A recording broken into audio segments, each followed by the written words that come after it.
Let's do it this evening. Good evening. Thank you all so much for joining us for this regular meeting of the Board of Trustees for Socorro ISD. The date is May 21st, 2019, and the time is 6:01. Leading our Pledge of Allegiance tonight is Kayla Ramirez, a fifth grader at Benito Martinez. And if you will all please stand and join us.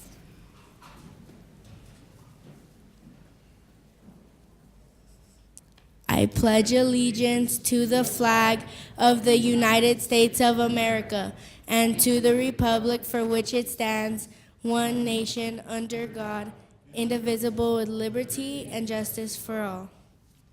Thank you, Kayla. You may be seated. Somebody's been sitting in the chair. I'm sorry. Item number 3, Superintendent's comments. Dr. Espinosa. Yes, President Nájera, members of the board, I'd like to wish a very happy birthday to trustee Mr. Paul Guerra, whose special day is on Thursday, May 23rd. Mr. Guerra.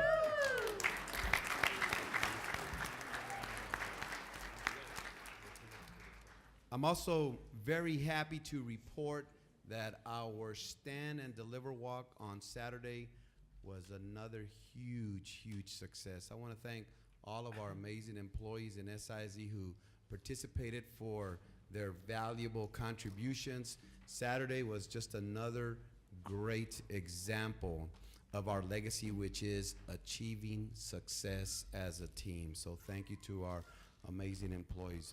Also, our State of the District will take place this Thursday, May 23rd at Pebble Hills High School at 6 p.m. in their theater. So I look forward to sharing the success of our school district as well as shining a spotlight on the amazing opportunities for our students, but also for our staff.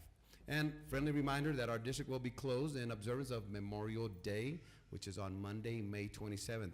And as we spend time with our families during this 3-day weekend, let's remember those who put on our nation's uniform and died in active military service. So on behalf of our SISD community, I thank all of our brave servicemen and women for their heroic sacrifice. Our fallen soldiers will always be our heroes. And one of the best events is our high school graduations. Watching our students earn their high school diploma is what we all work towards on a daily basis. So graduations will start on Thursday, May 30th with Options High School and continue on Friday and Saturday. That concludes my comments, President Nájera. Thank you, Dr. Espinosa. Item number 4, Board of Trustees business. Consider and take action to elect and install board officers for the Board of Trustees. I make a motion for Cynthia Nájera to continue as board president. Second. I have a motion by Ms. Rodriguez and a second by Mr. Guerra for board president to be Cynthia Nájera. All those in favor? Aye. All those opposed? And the motion carries. Thank you very much. Congratulations, Ms. Nájera. Thank you. Thank you very much. Board Vice President. Make a motion to pick Angelica Rodriguez as vice president. Second.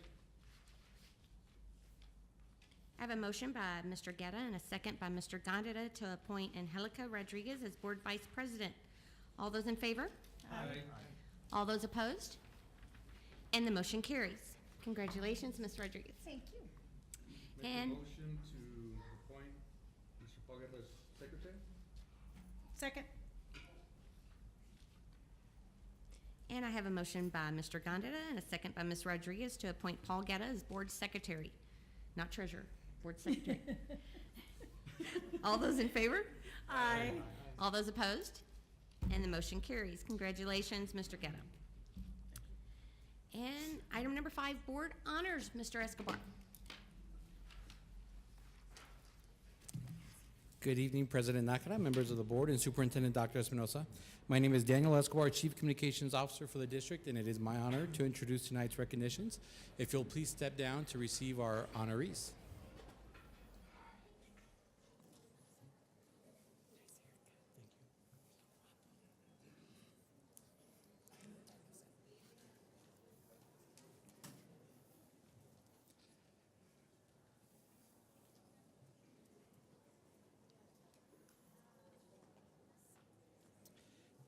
First, we will recognize a Team SISD student for winning the prestigious 2019 National 180 Student Award. The 180 Student Award program recognizes children who, with the help of their remarkable teachers, have overcome significant obstacles to become thriving, successful learners. This amazing student made tremendous progress improving his literacy skills and became one of only 16 students in the nation from thousands of nominees to win the prestigious honor. From Specialist Rafael Hernando III Middle School, congratulations to Hugo Hernandez.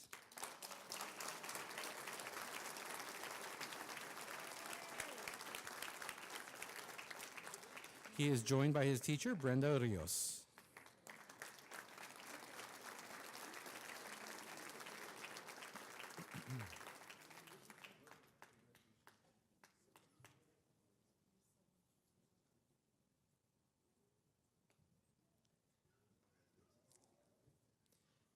Ms. Rios, Hugo, if we can have you return to the front for a photo. And just a quick note that the portraits taken by our district photographer, Mr. Largo, will be posted on the district website. There's a camera icon on the bottom right-hand corner of the webpage. All the photos are available for free high-resolution download.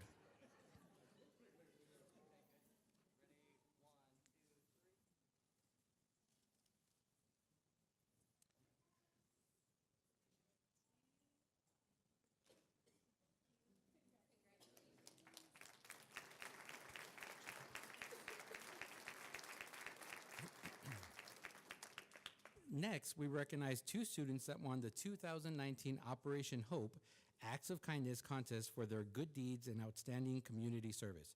This dynamic duo took it upon themselves to organize a community drive and collect blankets, warm winter items, and food for homeless people in El Paso. Their donations helped dozens of individuals in our community. Congratulations to these servant leaders on a job well done.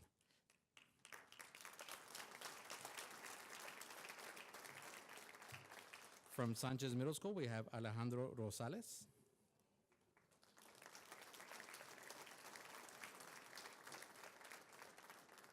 And from Socorro High School, Andres David Rosales.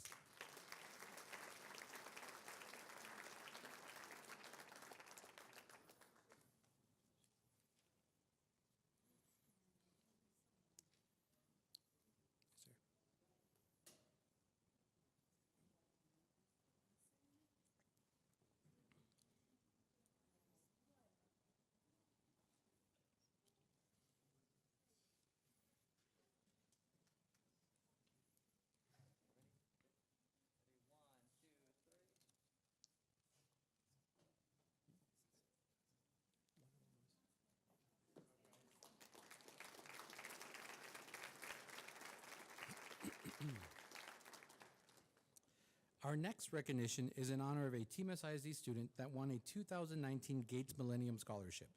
This Gates Millennium Scholarship honors outstanding minority students who have high academic achievement and leadership potential. The awards were designed to increase the percentage of minority students with college degrees in computer science, education, engineering, mathematics, public health, and other science fields. From El Dorado High School, congratulations to Jenny Cha.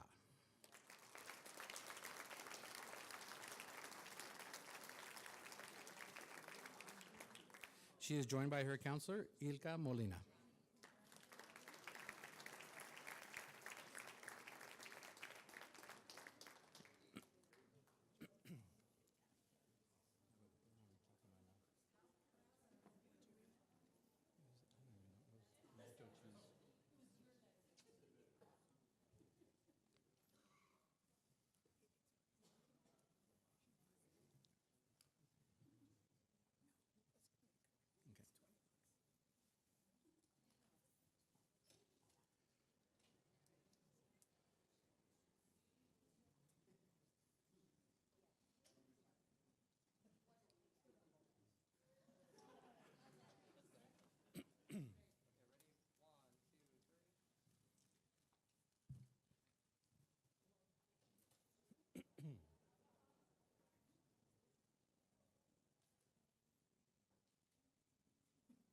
Congratulations once again.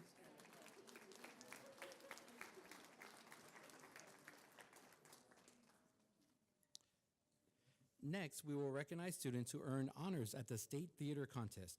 Two SISD students earned stage crew honors at the State 2018-19 UIL One-Act Play Contest. Honor crew students are recognized for their great knowledge of assisting on stage with lights and sound at the One-Act Play, an event of more than 1,000 audience members. In addition, one student qualified to compete at the State UIL Costume Design Contest. The design contest prompted students to create a unique costume with a Charlie and the Chocolate Factory theme. This student created impressive designs and did a fantastic job representing Team SISD and Fine Arts. From America's High School, the student from costume design, Nandini Parikh.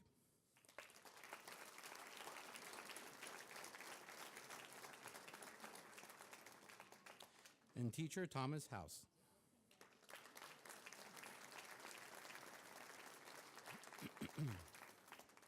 Representing their students that participated in the stage honor crew from theater arts program at Socorro High School, Molly Alvarado.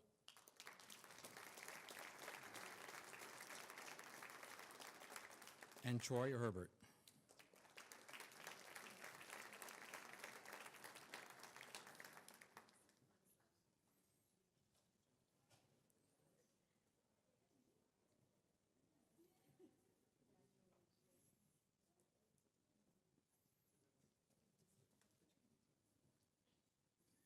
Yes, sir. What does that mean?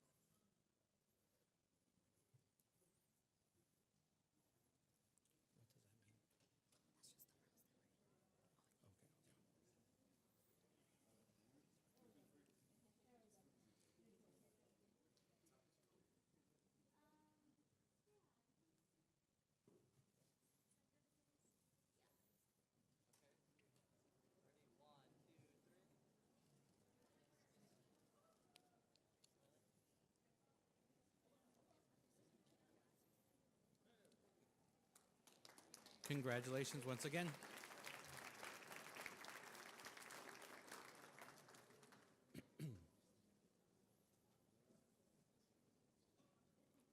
Our next recognition will honor SISD students who earned top ratings in the Junior Visual Arts Scholastic Event Competition.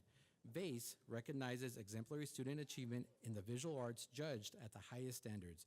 These artists qualified by receiving superior ratings at the regional event, took home medallions, and were among the top 10% in their categories.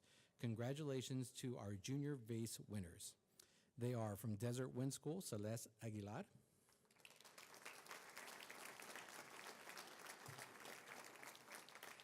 Jalen de la Paz.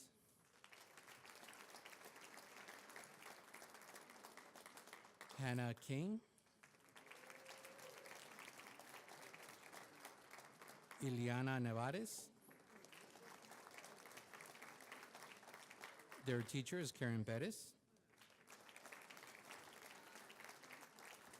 From Paso del Norte School, Jimena Espinosa. Yaritza Garcia. Joanna Rubio. Emily Trinidad. From Hernando Middle School, Zoraya Brooks. Daniela Coral. Their teacher is Sergio Lopez. From Puentes Middle School, Camila Cruz. And Sofia Cedillo. Their teacher is Karina Alvarez.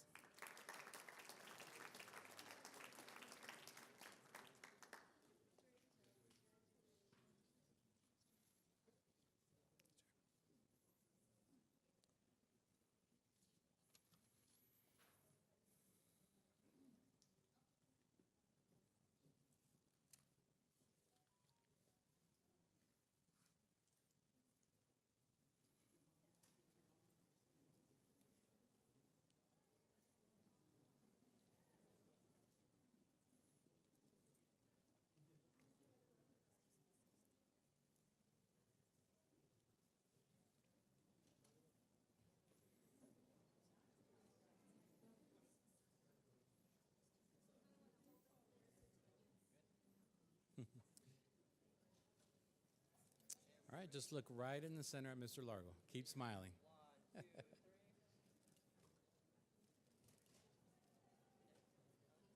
Keep smiling, looking straight ahead.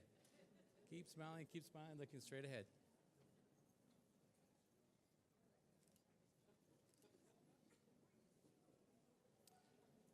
Keep smiling, almost there.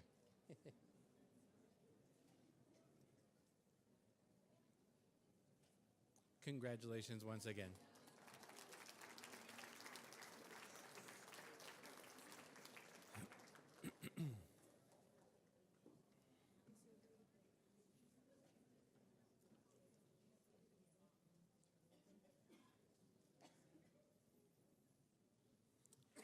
Next, we recognize 4 Team SISD students that won the citywide Metamorphosis Art to Treasure contest. These students were among the 12 winners from more than 400 submissions that entered this year's contest. The young artists created beautiful artwork from recycled material to raise awareness about environmental conservation and had their unique pieces displayed at the International Museum of Art for a month. Congratulations to these outstanding student artists. They are from Dr. Sue Shook Elementary School, King Salazar.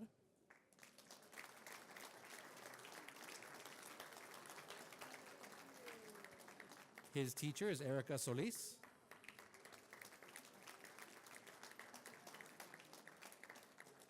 From Desert Wind School, Brianna Nevares. Teacher Karen Perez.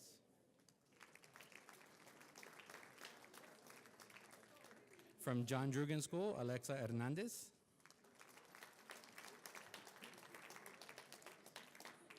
And teacher Laura Aragon.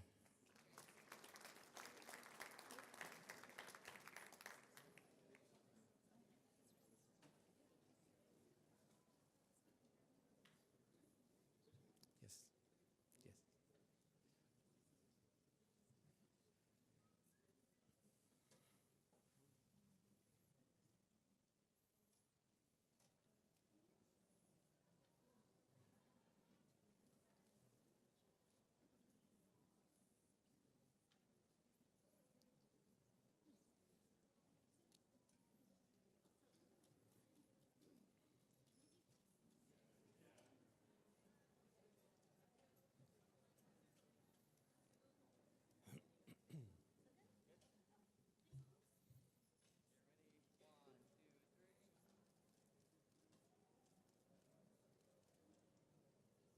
Keep smiling, hold it up.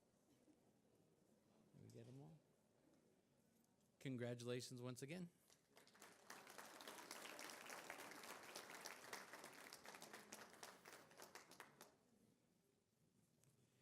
Next, we honor Montwood High School audio-video production students for winning 2 local video production contests. The Rams, absolutely, round of applause.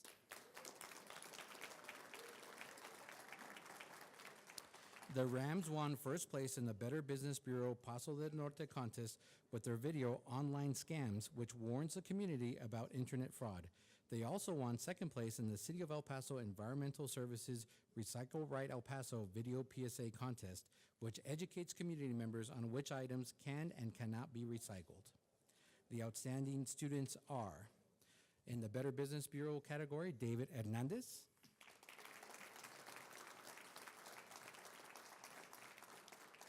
And Isaiah Anthony Chavez.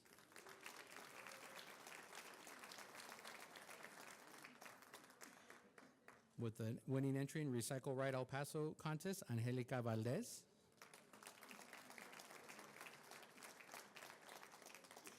And their teacher is Mr. Marvin Hanley.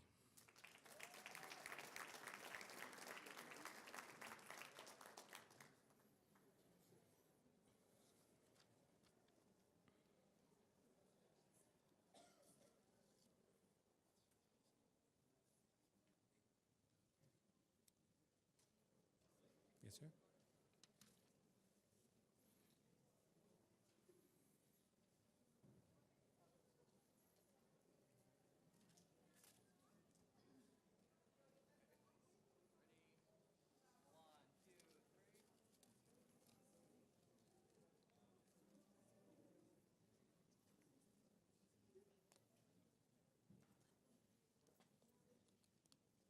Congratulations once again.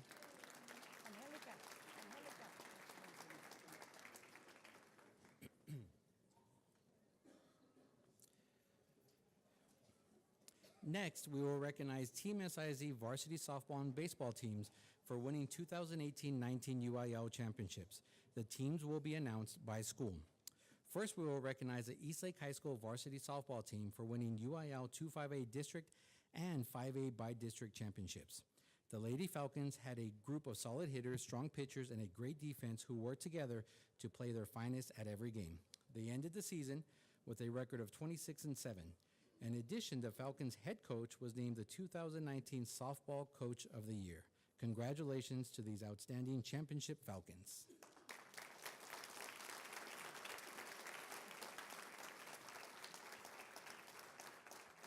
They are Jaslyn Gomez,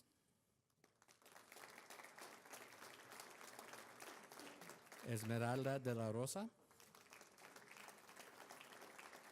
Alejandra Ruedas, Monique Salazar, Evelyn Duran, Olivia Menendez, Mia Alvarez, Andrea Ayala, Jaslyn Ariola,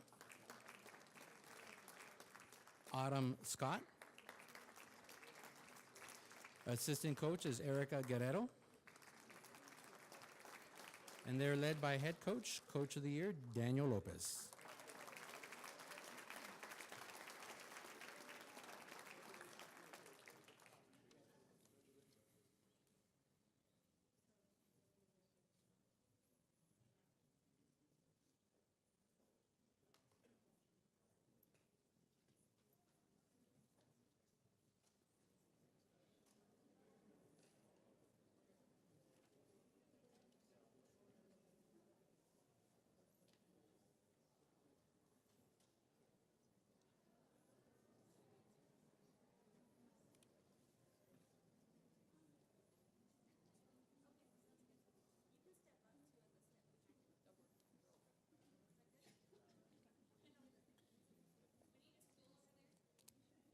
If we can have you hold up your certificates and face them forward, please. Okay, everybody ready?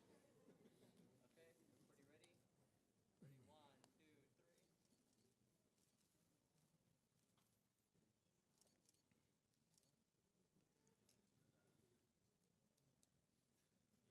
3. Congratulations once again.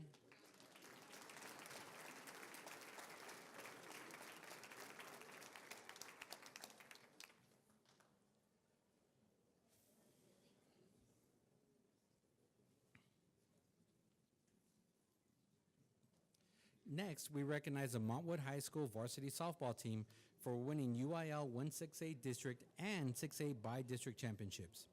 This great group of athletes displayed many qualities on the field, playing competitively and with heart at every game. The Lady Rams completed their season with a district record of 13-2 and an overall record of 29-8-1. Congratulations to the championship Rams.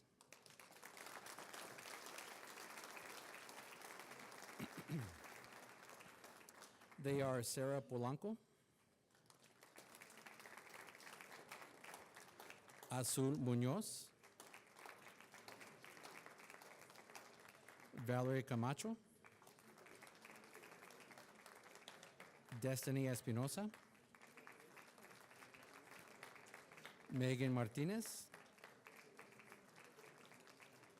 America Rubio, Victoria Perez, Lauren Garcia, Sam Chavez, Danielle Gomez, Brianna Romo, Vivi Tarazon, Zoe De Baca, Paulina Gonzalez. Assistant coaches, Mando Trujillo, Jill Joseph, And they're led by head coach Cynthia Hernandez.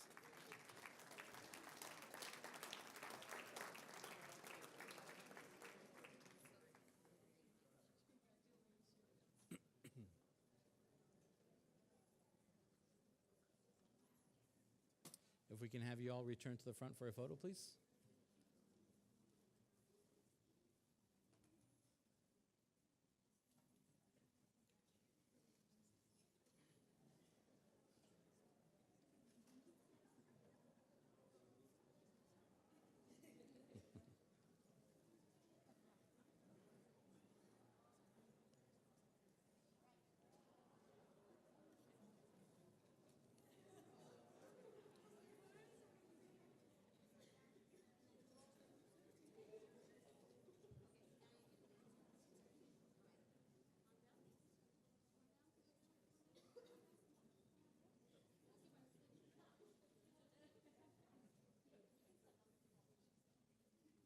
One, two, three.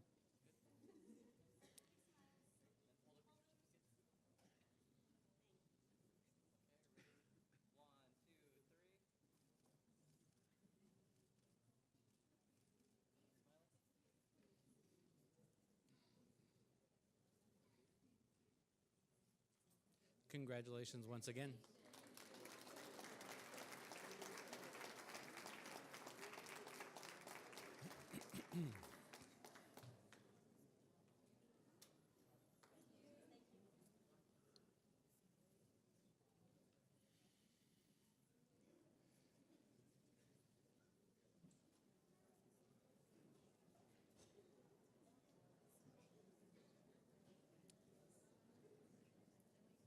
Next, we recognize the Eastlake High School varsity baseball team for winning UIL 2-5A district and 5A by district championships. This was a big season for the Mighty Falcons, who earned their 7th consecutive district and by district titles. What an outstanding streak.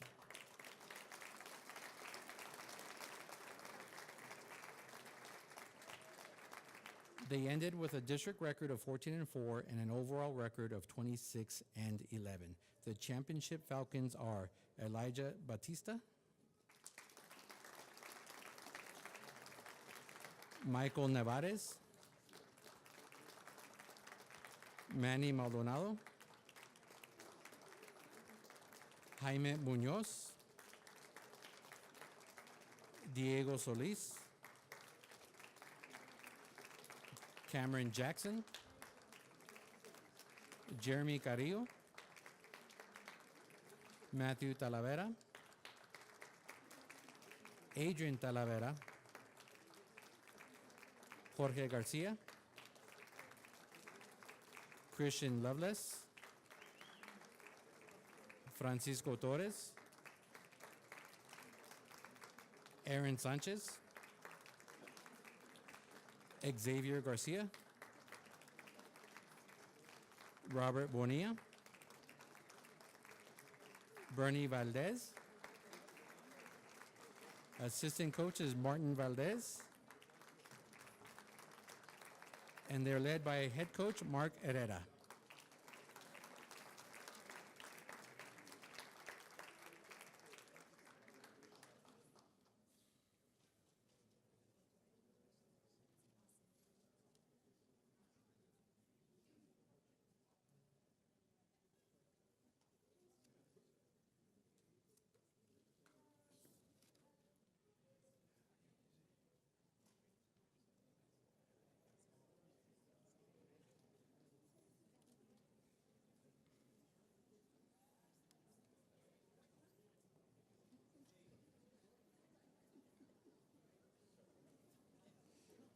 Just work on spacing, work on gaps.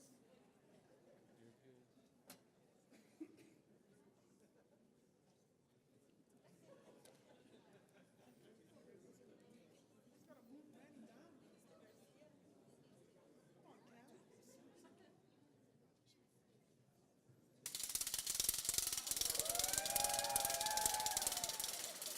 You see everybody?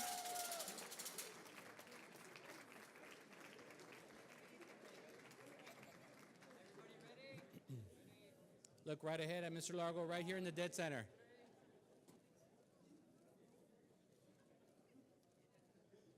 smiling, keep smiling. You got everybody? Congratulations once again.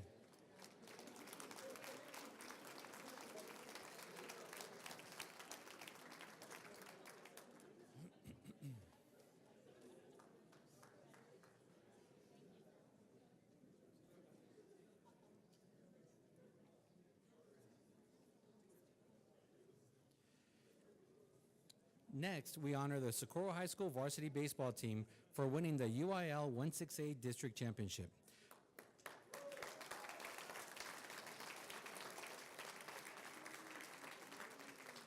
The Bulldogs had another amazing season, ending with an overall record of 19-12 and a district record of 8-3. These great athletes shined on the field and in the classroom by earning academic all-district honors, also offensive and co-defensive MVPs. In addition, their head coach was the Baseball Coach of the Year for Class 6A baseball. Congratulations to the championship Bulldogs.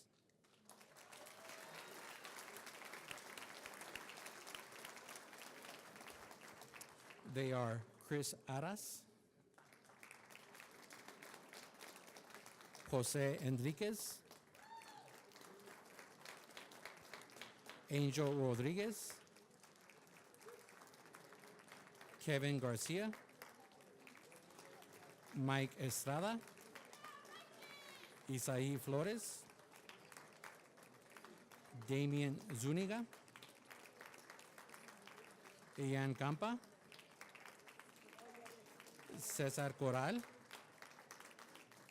Jesse Heredia, Jonathan Rios, Jacob Corral, Apolinar Alvarez, Manny Ceniceros, the team manager Priscilla Barba, assistant coaches Rogelio Favela, Jesus Rodriguez, Mark Ortega, and they're led by head coach, Coach of the Year, Jose Alvarez.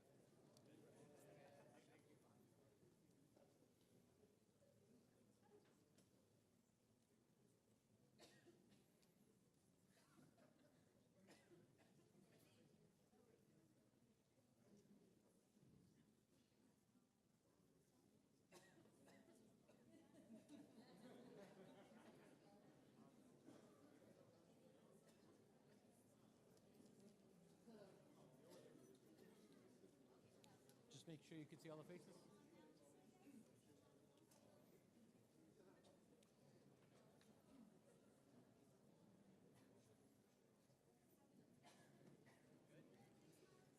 All right. Looking right ahead, right at Mr. Largo in the center. 1,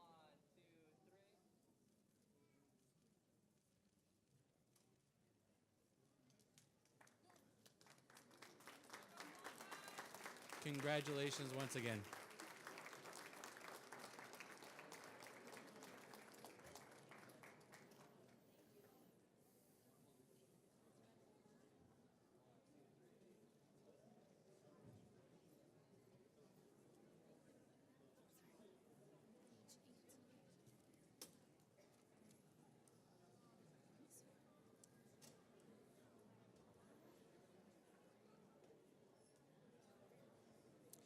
Our next recognition is in honor of the Montwood High School varsity baseball team for winning UIL 6A by district and area championships.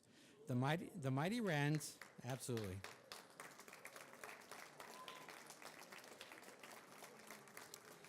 The Mighty Rams had a great run in the Class 6A state playoffs and were El Paso's last standing baseball team in those state playoffs. They completed the season with a district record of 8-7 and an overall record of 29-13. Congratulations to the championship Rams.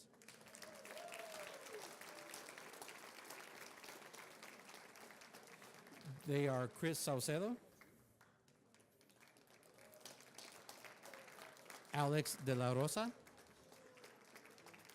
Austin Adams, Alize Gutierrez, Bobby Loya, Jeremiah Cortez, Jesus Tovar, JJ Hurtado, Eric Villagomez, Jacob Soto, Aaron Morales, Isaac Villanueva, Diego Porras, Jesus Campa, Aaron Oropesa, Josue Caballero, Elias Robles, Noah de la Riva, Primo Vázquez, Isaí Aguilar, Dominic Ponce, Mark Peralta, Alexis Ponce, and they are led by head coach Willie Romo.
You got it all, Cavius, on this side? Okay. All right, everyone hold up certificates, look straight forward.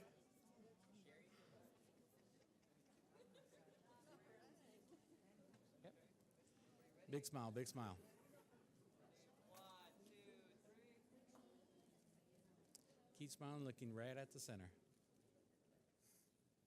Keep smiling, keep smiling.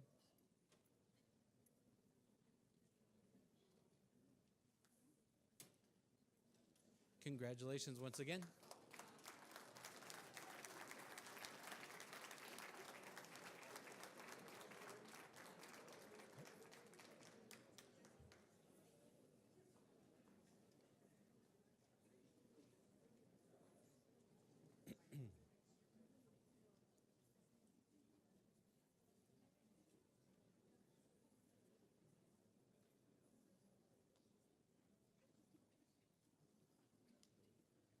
Next, we have two special presentations to honor Team SISD employees for their professional achievements.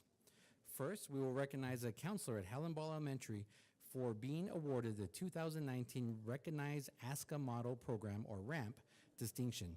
This prestigious recognition is awarded to less than 100 schools in the country for delivering a data-driven and an exemplary educational environment to students. In Texas, 13 schools have received the RAMP national recognition in prior years, and 9 of those 13 are from Socorro ISD.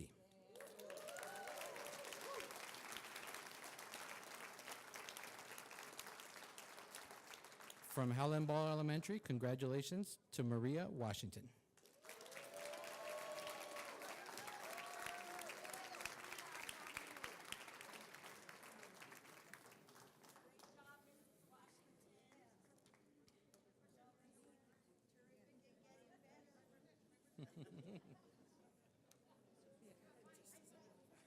Yeah.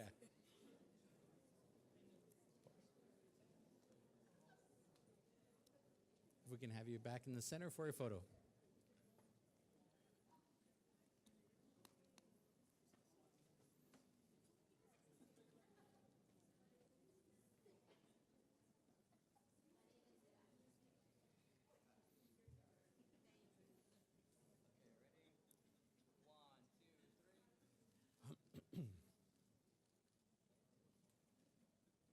Congratulations once again.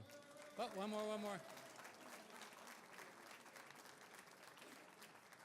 All right, congratulations again, ma'am. Our next special presentation will recognize Team SISD transportation employees for their accomplishments in the 2019 School Bus Safety Rodeo Competition. Absolutely a round of applause.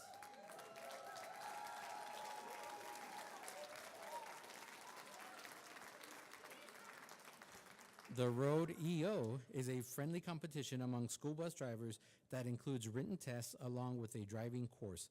The driving course highlights several maneuverability skills designed to test drivers' abilities, promote safety, professionalism, and give recognition to these excellent drivers. Congratulations to the amazing team of transportation employees.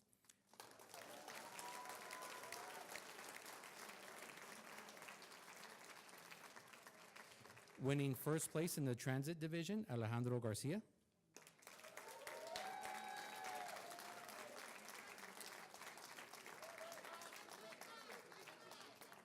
Winning second place in the transit division, Laura Bustillos.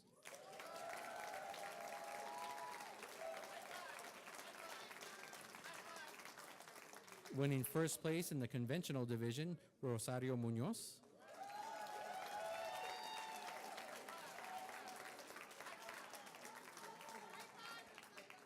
And third place in the conventional division, David Rios.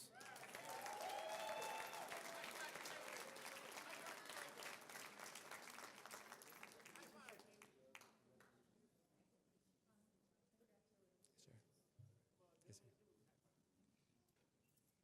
If we can have you please return to the front for a photo.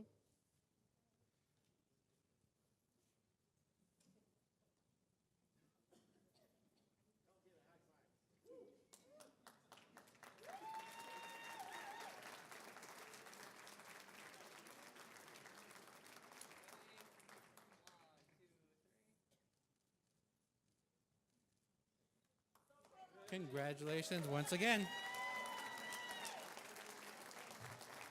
That concludes our recognitions for the evening. Thank you.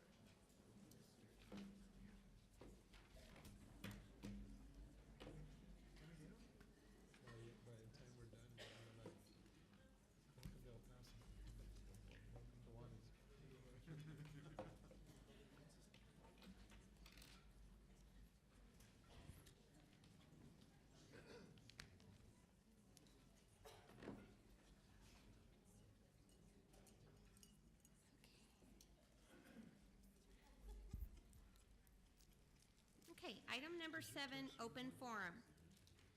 We greatly appreciate those individuals who have requested to speak to the board during open forum or in regard to a specific agenda item. We are bound by certain time constraints in order to cover all the items on the agenda, and therefore must limit presentations to 5 minutes. Please respect the rights of others in your presentation. By law, the board cannot take action upon or discuss any item which is not posted on tonight's agenda, but we will give all presentations our serious consideration. And thank you. Let's proceed to open forum. Our first speaker tonight is Lisa Lopez.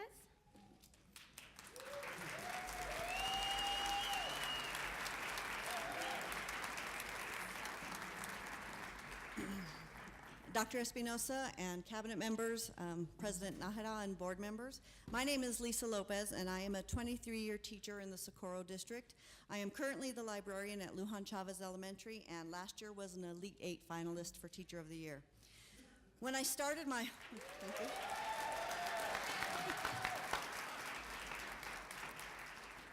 When I started my public school career 23 years ago, I chose the Socorro Independent School District because they had the best technology. They were on the cutting edge of educational innovation. We had multi-age classrooms, class within a class, content mastery, and special education. And they had the highest starting teacher pay. I love Socorro, and I want to finish my career here many years from now. with the same awe I had when I started. We have done such amazing things here that many other districts have copied us. Unfortunately, it seems Socorro has lost a little bit of its luster. Other districts have caught us in technology and have surpassed us in starting teacher pay. Currently, we rank 6th out of the 9 school districts around in starting teacher pay and 4th in average teacher pay.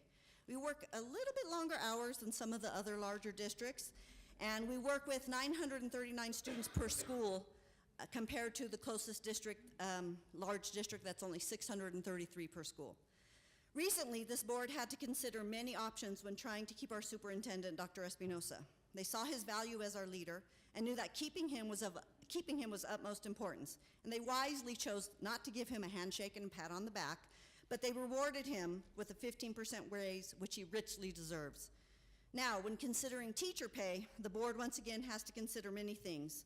We are #1 in overall student performance. We have the #1 best school board. We have the best parent support.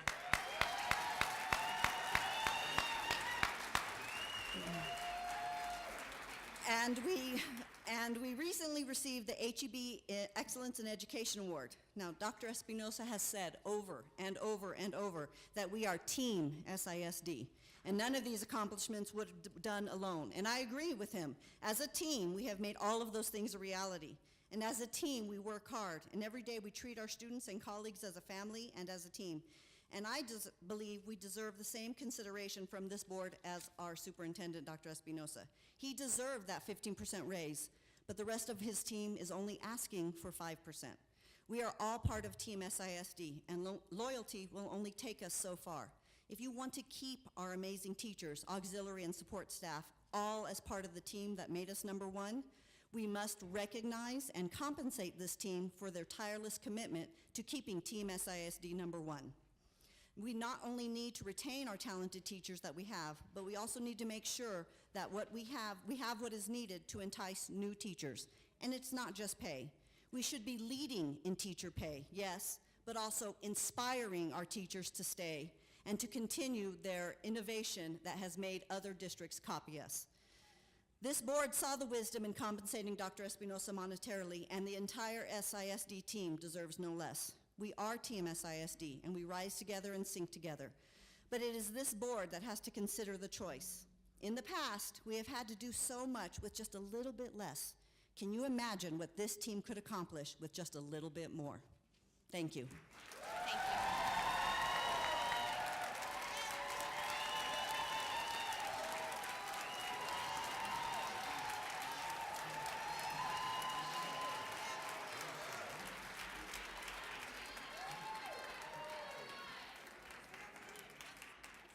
Thank you, Ms. Lopez. Our next speaker is Maria Nieto.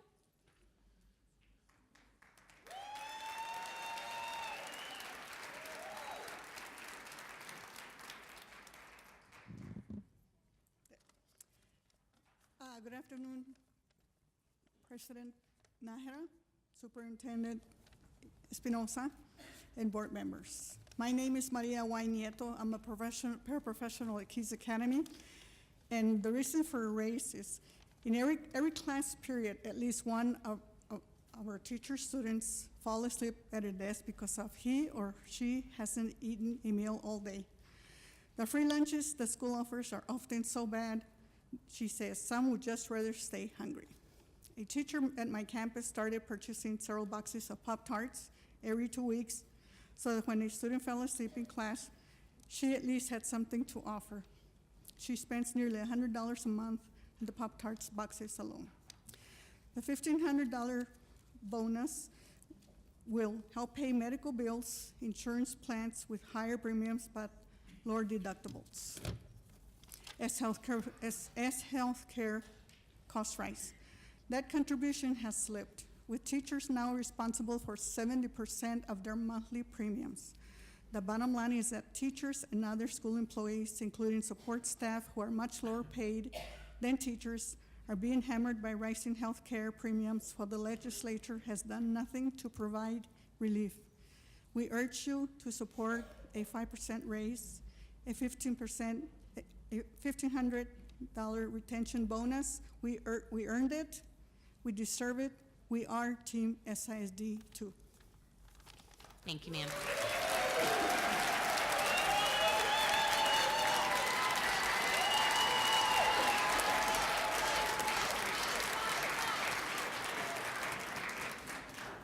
Our next speaker is Elizabeth Lopez.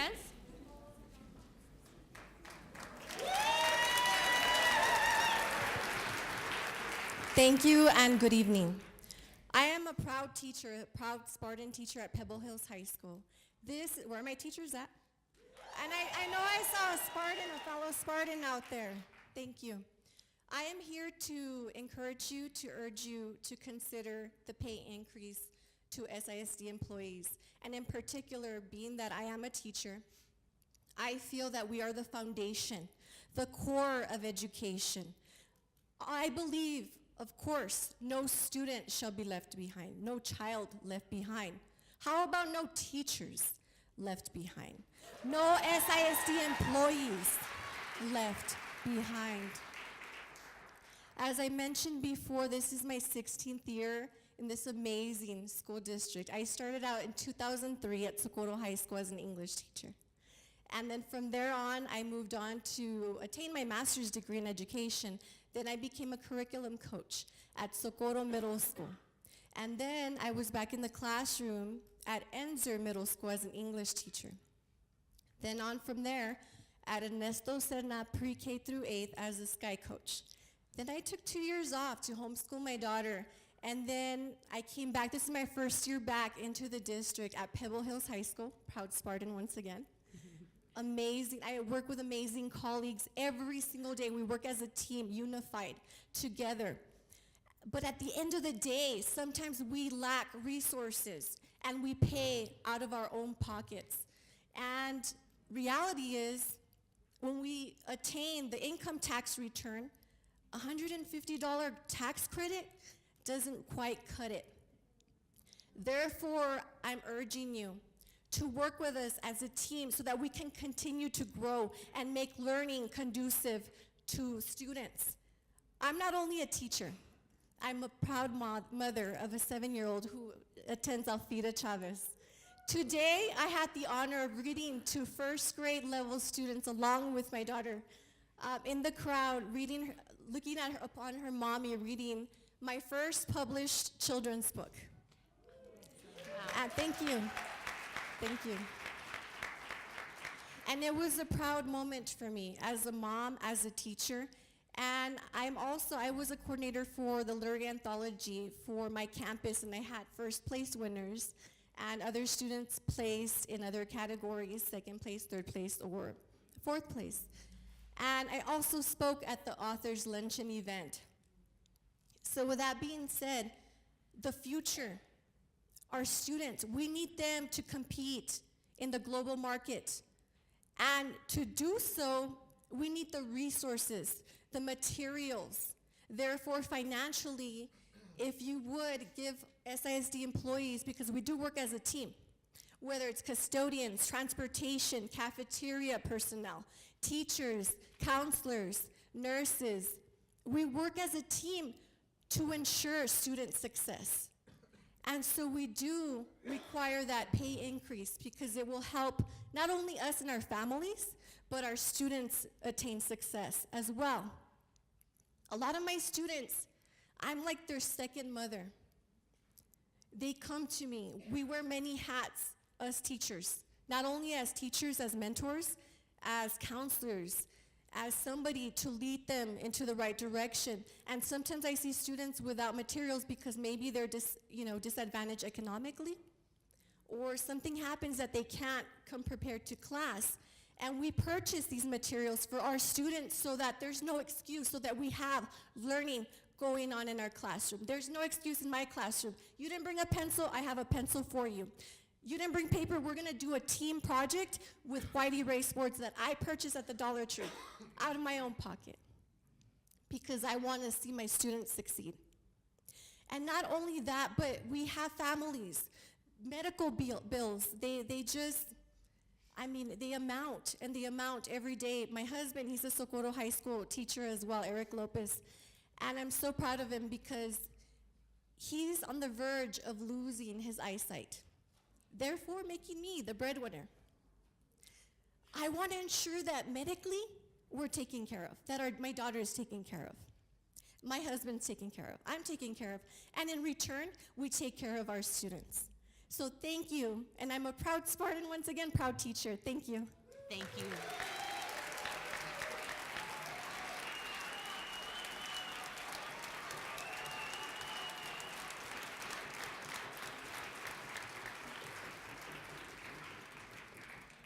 Our next speaker is Tom Hill.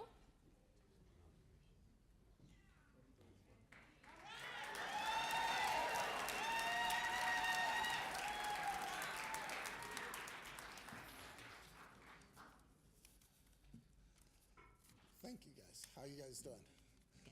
Okay, this journey didn't just start this year. We started this when we went to Austin. State, they heard us. Mr. Gondra, they heard us. Mr. Morales, they heard us. They heard us loud and clear. And then, with transportation, the election. I think everybody heard us when the election happened. And that said that we needed to finally get what was deserved to us. We've been down in the dumps each and every year. It's let us kicking our butt. Raises, $500 last year, $450 the year before. 1 year, we can finally get a bonus. Right here, I'm in auxiliary, transportation. I'm also with AFT. We're number 4. We shouldn't be number 4. We should be number 1. We should be number 1, just like the district is number 1. The district's number 1, but they're not treating their employees like they're number 1. And if the district was treating their employees like they were number 1, we wouldn't be in the where we're at. We're just asking for a 5% raise. That's not going to kill any budget. It is not. And a $1,500 bonus. When was the last time? Can anybody remember the last time someone gave one of us a bonus? Huh? Mr. Espinosa, thank you. 15%, that's nice. But come on, let's give some back to the employees. Need to give some back to the employees.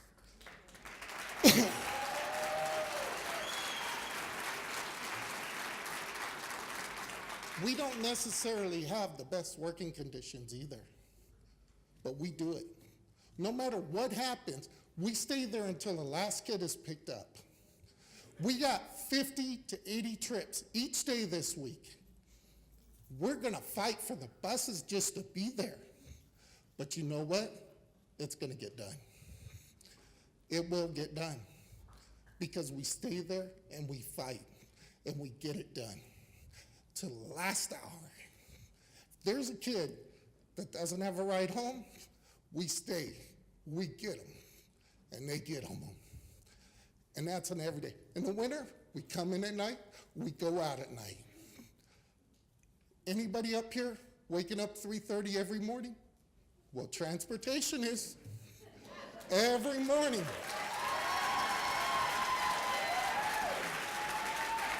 We're gonna be here till 8, 3:30 in the morning, every morning. I don't think we're asking for too much. We are not asking for too much, and you guys can do assist one. 5% and $1,500 bonus. Thank you very much.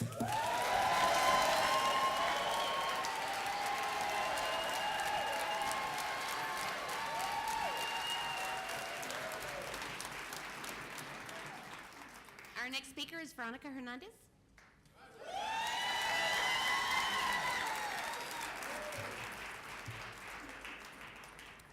Good evening, President Nájera, Dr. Espinosa, and board members. I am Veronica Hernandez, speaking as president of Socorro American Federation of Teachers. We are here tonight to ask for your support for our salary proposal. While the district saw a slight general fund decline over the past 2 years, Socorro ISD's general fund balance remains strong at the end of fiscal year 2018. The fiscal year 2018 end of the year fund balance to expenditures ratio was 32%, which is extraordinarily high. The ratio of the unassigned balance is 28%, which exceeds the district's upper limit threshold of 25%. This means that the fund balance is currently too high per district policy and can continue to be spent down until the unassigned balance falls between 16.66% and 25% of annual expenditures. The vast majority of the fund balance, which is $105 million, is unassigned. For years now, Socorro ISD employees have worked continuously and with great sacrifice to make Socorro ISD a top-notch district. So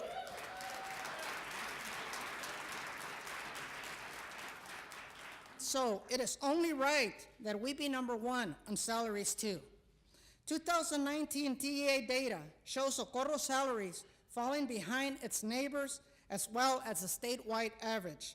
That is not reflective of an outstanding, award-winning district. It is time that Socorro ISD invests in its people. Remember, what affects teachers affect the children they educate. While I understand that Socorro ISD wants to wait for the outcome of the legislature to approve salary compensation plan, you, as leaders of the district, have the capacity and the opportunity to make a difference now with the current monies available in the budget today. Any additional monies that the legislature grants us should definitely be for employee salaries too, but that should be over and beyond what we can do today. To get the full value of joy, you must have someone to divide it with, said Mark Twain. Socorro ISD needs to spread good energy and pay it forward. We urge you to reciprocate the gesture of appreciation and support by compensating our employees with a well-deserved raise of 5% plus a $1,500 one-time retention bonus. Thank you. Thank you.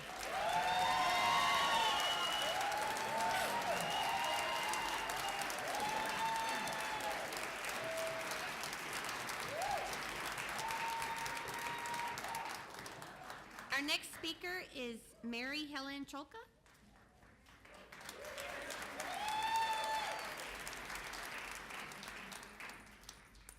Good evening, Dr. Espinosa, Mrs. Nájera, Board. I'm here also to request that we fund the 5%, but I'm coming at it from a different angle. Our insurance goes up, and I lose pay. I've been with this district. On my last day this year, it will be 28 years. I live in Northeast. I live in Northeast El Paso by my choice, but I work here because this is the best district. It was the best district 28 years ago. I travel 30 minutes each way every day. Because why? This is where I want to be. This is where I want to teach. Let's look at our medical insurance. This year has been a year from I don't know where. Like, last March, I ended up limping. And I kept going to the doctor, and the doctor kept saying, do this. They submitted to the insurance. Oh no, that's not enough. Now you have to do this. Oh no, that's not enough. You have to do this. Long story short, I've had shots on my heel. I've had surgery. I've had 3 MRIs denied, to the point to where at Christmas I thought, me voy a Juárez. For $250, me voy a Juárez. And my husband's like, you pay insurance. Why? Why are you going to Juárez? Because I cannot get what I need from our insurance. I ended up eventually having surgery that had to be delayed because the insurance wouldn't approve it. And it's like, dudes, I'm walking like Quasimodo at school. You know, and it, still today you'll see me limp. But we need that 5% to offset what it's costing us in insurance. We shouldn't have to think about, me voy a Juárez. We shouldn't think about, oye neighbor, vas a ir a Juárez? Bring me back this or bring me back that. We shouldn't have to. Okay? So I'm hoping that you'll support us and give us the 5% and the 15%. I love this district. At this point, I'm hoping to leave this district in 5 years, because this is the best. Thank you. Thank you.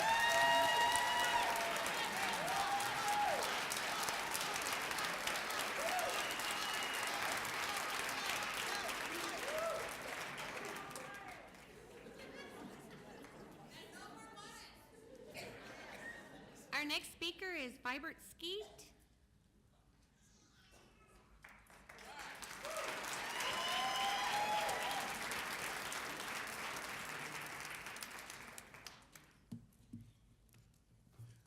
Madam President, before I begin, I want to disappoint all the good people over here because I'll be speaking on something slightly different, but I hope just as inspiring. Good evening, Madam President and members of the board. I'm Vibert Skeet, and I'm here in my capacity as a substitute in the district, a resident of the district, and a community service and volunteer leader. Board President, at this time, I wish to extend sincere congratulations to you, the board, the superintendent, the administration, the teachers, the faculty and staff, and the district as a whole in leading the accomplishments we've had this year. And to all the people represented on this side of the house, congratulations to you as well. I would also like to take the opportunity to congratulate the new board members on their election to public office. And Madam President,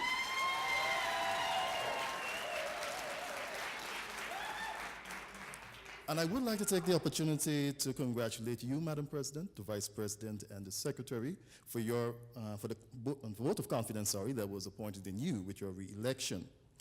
Now, Madam President and members of the board, as we look towards the new school year, we can see a number of external challenges on the horizon, including but not limited to open enrollment policies of other public school districts in the county, an increasing number of charter schools and private schools with core specialization designed to attract the attention of parents, an ever-growing homeschooling movement, and a proliferation of online high school, among others. Years ago, we were proud of being the district with the most state-of-the-art facilities and trained teachers.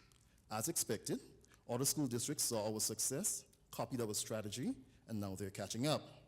Added to that, there is a movement within the state capital requesting changes in taxation, limitation of funding for our school system.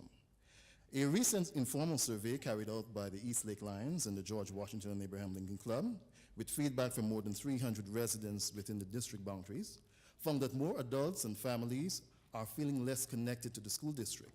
And one solution that came, or one recommendation that came out of that, is that the district should seek not to isolate itself, but to engage the community more broadly.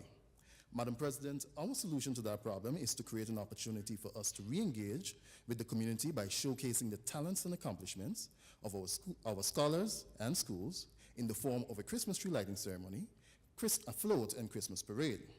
To ensure its success, we will invite families, relatives, friends, and the community as a whole to show their support for our school through the team Supporting Excellence in Public Education. Students across the district will earn volunteer hours for their organizational skills, leadership skills, management skills, team building skills, community involvement, and general participation. These hours could be converted into community service hours or volunteer service hours, or even more, the loss of credit hours. The community will enjoy a wonderful Christmas time event that they can look forward to, and even if they do not have children, they can be fully ingratiated as a part of this. Last year, when we had our Christmas tree lighting in Horizon City, this whole idea that I'm speaking about today came to life based on the participation of the mariachi band at East Lake High School.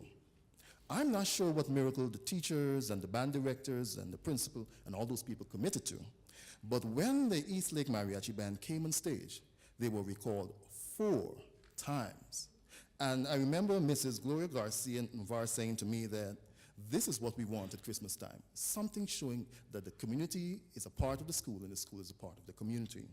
And because of that, it has led to a cascading event which led to my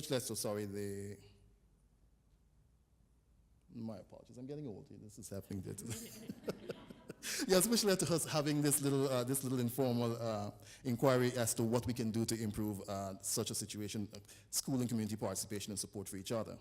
In concluding, we hope that the board will give these ideas some consideration as we continue to seek to differentiate ourselves and support student achievement and maintain our position as leaders in public education, both in El Paso County and in the state of Texas.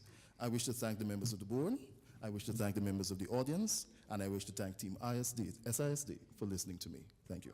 Thank you, sir.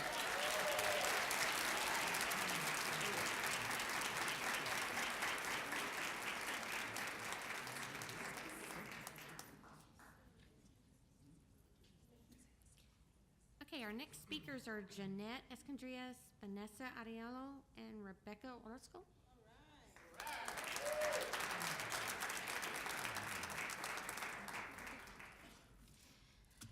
Good evening, board members, President Nájera, Dr. Espinosa, the cabinet members. First of all, we want to thank you for giving us the opportunity to speak today. I'm Jeanette Escondrias, educational diagnostician, here with Vanessa Ariola and Rebecca Orozco, speech-language pathologist.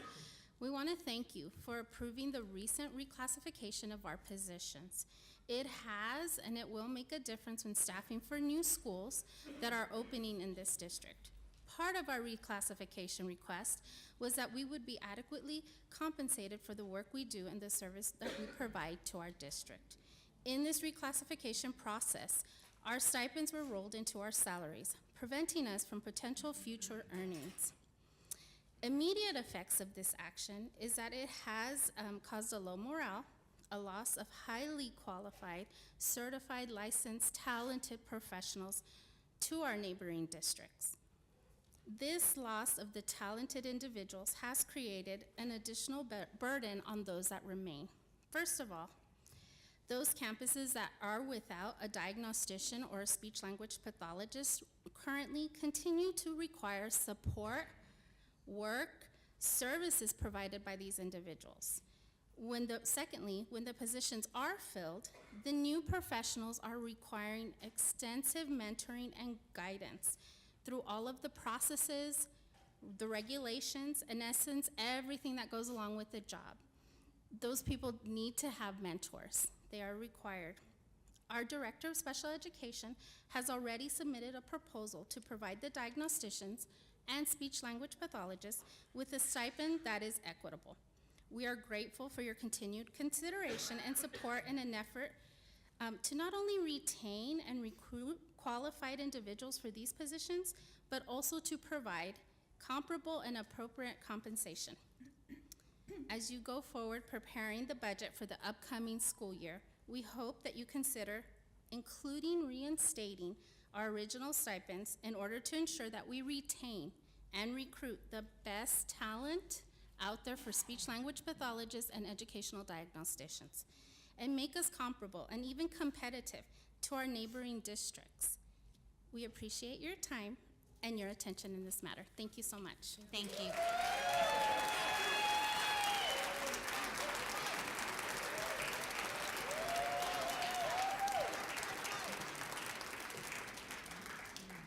Our next speaker is Carrie Milden.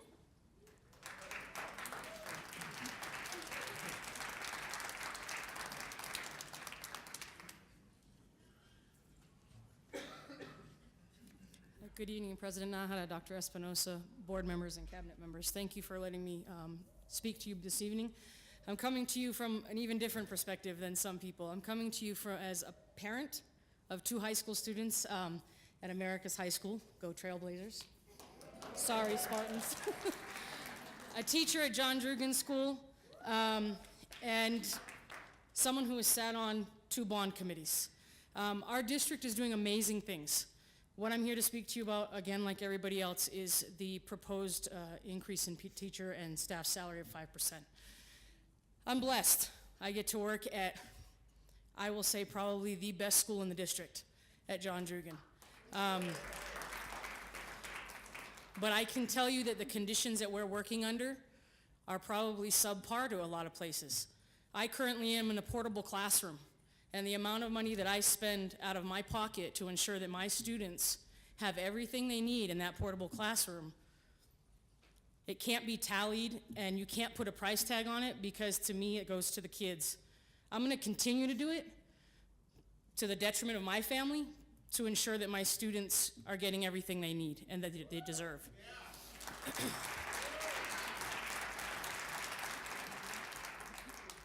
This isn't just happening in a science classroom that I teach in. It isn't just happening in a math classroom. It's happening in fine arts, where we have fine arts teachers who are buying supplies for instruments to repair broken instruments. We have fine arts teachers who are paying for accompanists to take our award-winning fine arts bands and choir singers and orchestras to state-level competitions at an exponential number higher than other districts. So it's not just core classes, it's all across the board. It's happening in athletics. We have award-winning athletes. You just recognized some this evening. And as a coach as well, we're paying out of pocket for stuff, for equipment for our athletes to make sure that they have all that they need, including safety. We're giving up conferences for PLCs that no one's compensated for. At times we are asked to stay after school to continue to work on our PLCs. One of the biggest things people say is that teachers work 6 to 7 hours a day, maybe 8. And you can hear the laughter, and you all know, whether you've been in education or not, you can see the parking lots filled with teachers till 8 and 9 o'clock at night. Some of them don't do it at school, some of them take it home. And they work at home, and those are hours they're not being compensated for. Amen. What we're asking, what everybody here is asking, is that you please just consider the fact that along with the long hours, and it's not unfortunate, I can't say it's unfortunate. Our district is huge. Our district is growing because people want to be in this district. And coming from the school I'm coming from, where we have 16 portable classrooms, we have almost our entire middle school in portables, and we're getting more because people continue to want to come to this district. And this district is winning awards. The board is winning awards. The whole district is winning awards for excellence in education. And in order to keep the top teachers that we have and the staff that we have that is winning these awards together as a team, all we're asking is that you guys reciprocate that and support us in benefiting by giving us a 5% raise so that we can continue to win the awards and continue to be talked about, not just in Texas, because I'm not from here, y'all. I'm from Maine, and people are contacting me all the time wanting to know what Socorro ISD is doing, because we proudly post it everywhere. We proudly talk about what we do in this district. So we're not just setting an example for El Paso. You guys, by approving a 5% raise and keeping the teachers and the staff and the janitors and everybody that makes this district run, by doing that, you're setting an example not just in El Paso and not just in Texas, but you're setting an example nationally. Thank you for your time. Thank you.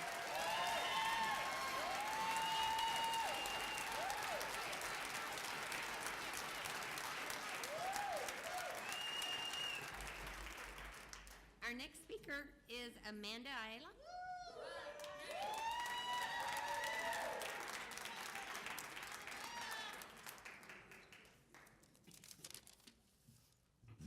Good evening, board members. Good evening, cabinet. Good evening, Dr. Espinosa. I am a proud 5th grade inclusion teacher at Helen Ball Elementary, and I am also an Elite 8 this year. And so, thank you. I had an opportunity to go around and talk to several teachers, especially at my campus, and ask, why do we deserve this 5%? Why do we deserve this $1,500 bonus? And the consensus was the many hats that we wear. I'm sure as many of you come into our campuses, within the first hour of your visit, you watch us be the counselor, the custodian, the nurse, the motivator, not only to the students, but also to our parents too. We also talk about how the raise goes every year to the increase in our insurance benefits. And it's a struggle for many families, especially that have several children.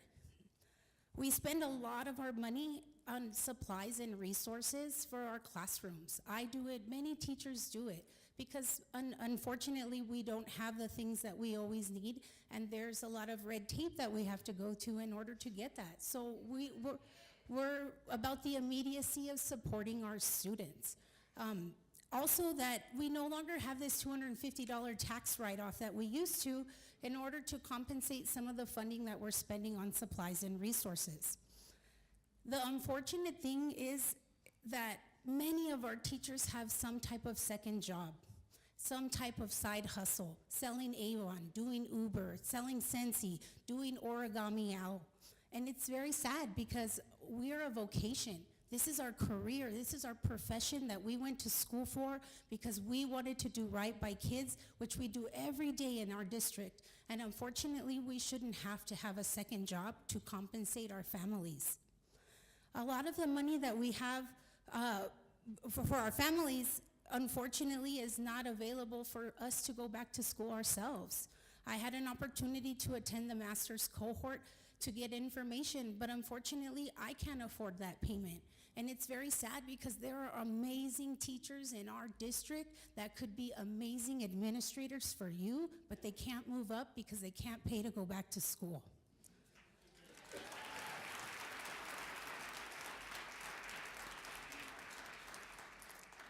We are in the field of education, and unfortunately, higher education and this college career readiness isn't always attainable for our own children. Many of the teachers and employees of the districts have a very hard time paying for their own children to reach the standard of getting a bachelor's degree or a master's degree. And that's kind of unfortunate because we are in education ourselves. We are advocates for our students. We give so much of our time to our students, to our communities, the time that we spend, the hours that we work, the tutoring, the after school, be it if we're paid or not, the family nights, the talent shows, the efforts that we put into our campuses, and for the district. We get recognized, we have awards, we get all of these accolades, but who gives back to us? The world is getting tougher, the economy is getting harder, and we need your support. So if we truly are a team SISD, be on our team and do right by us. Thank you.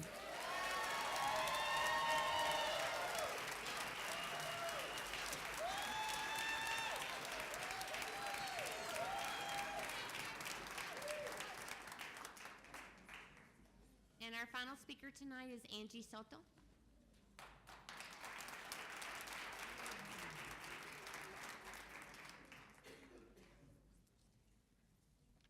Good evening, President Nájera, members of the board, and Dr. Espinosa. Socorro Education Association congratulates our newest school board members and wishes you great success on this important and crucial undertaking.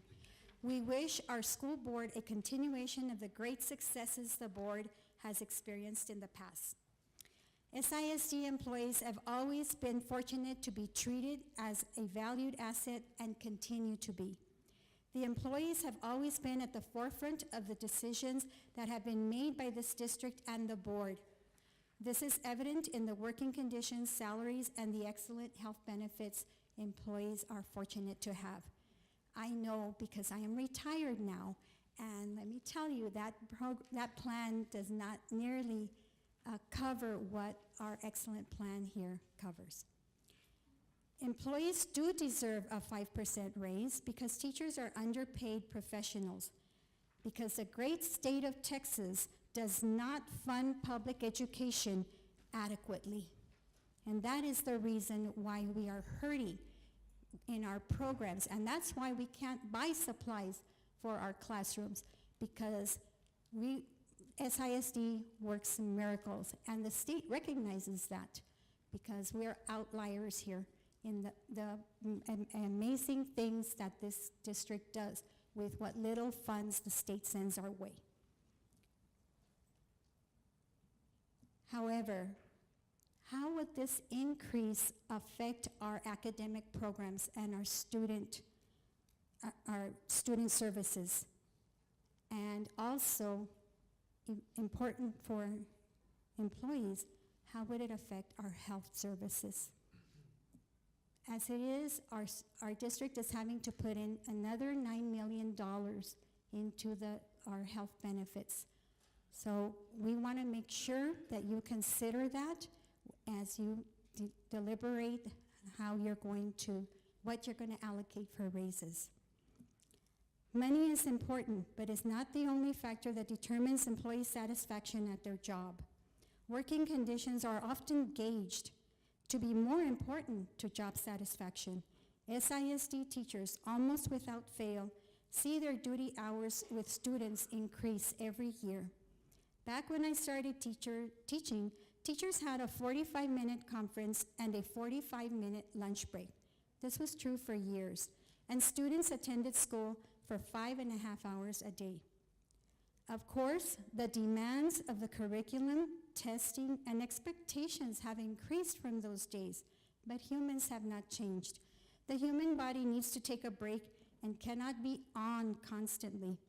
This leads to burnout in students and teachers. SEA requests that the lunch periods be increased to at least 40 minutes for any campus which does not have it already. Students are throwing away their lunches because they need the physical activity for proper mental, physical, and social emotional development. The activity students participate in during the physical education class is not enough to give them the necessary amount of movement they need. PE is also a structured activity and does not allow for enough free play, nor development and practice of social skills. We are also asking, rather demanding, that the law regarding conference periods be followed. Some campus administrators are taking teachers' conference periods to have meetings or professional learning communities, known as PLCs. Teachers are told they do not have to attend. However, then they will be required to attend meetings on Fridays after school, not a favorite time. This also leads to a violation of excessive meetings after duty hours. I thank you for your time, your consideration to the request that employees do be fairly compensated without hurting our student programs and the resources that students receive now. Thank you. Thank you.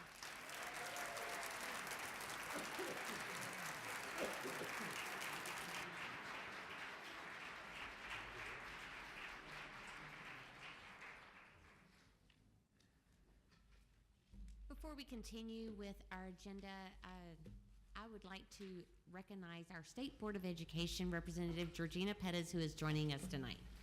Thank you, Ms. Pettis.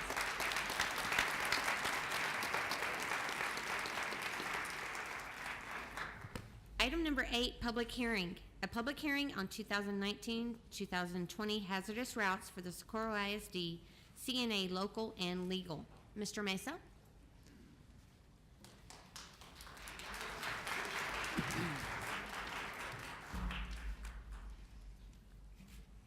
Good evening, President Nájera, members of the board, Dr. Espinosa. The Transportation Department responsibility is to evaluate every route on a yearly basis to consider any hazardous routes in along the district.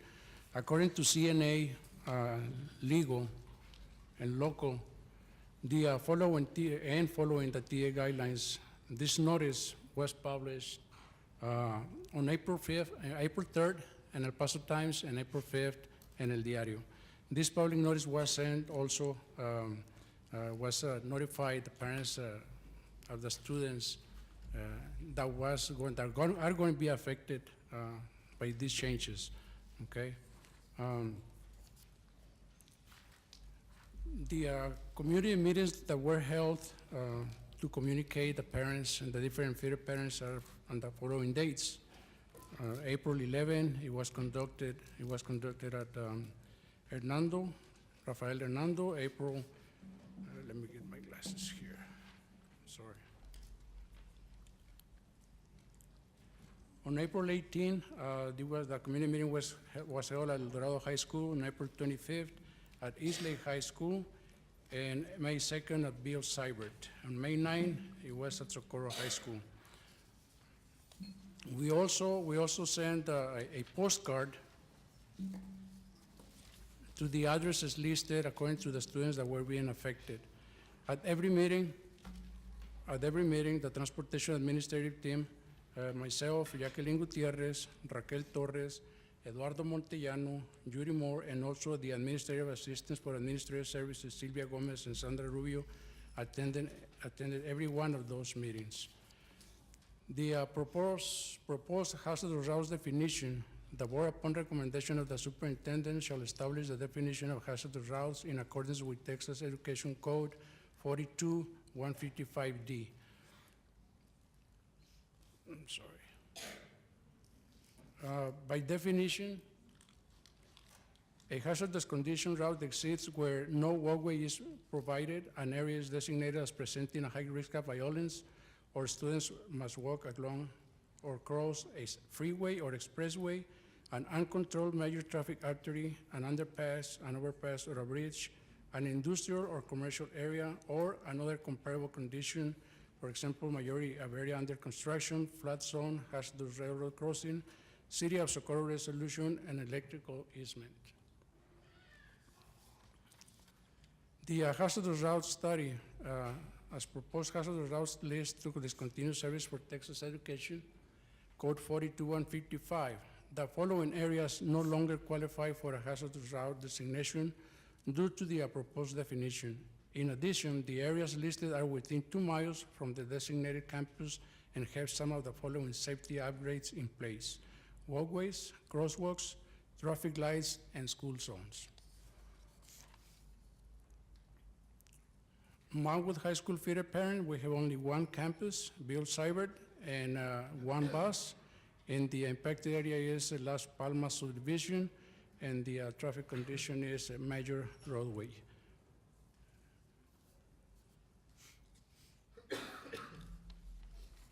On this slide right here, it shows the map, okay? And Bill Seibert being on the bottom, and the where you see the, where it says exit into Turner, there's access now for the students to come down towards Seibert. On this slide, it shows the pathways that the students are supposed to follow.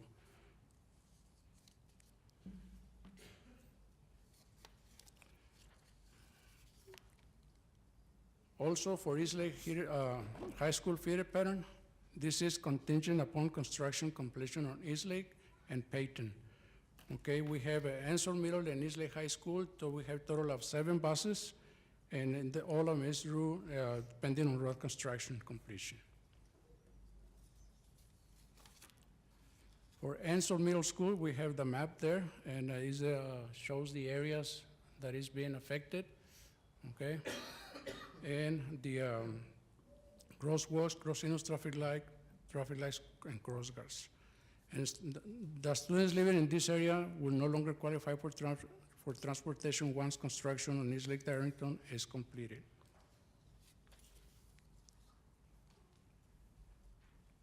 East Lake High School, Paseo del Este. Students will no longer qualify for transportation once construction in East Lake Darrington is completed, because there will be crosswalks, 4-way stop cross guards, and crosswalks, cross signals, and traffic lights and cross guards at the different intersections.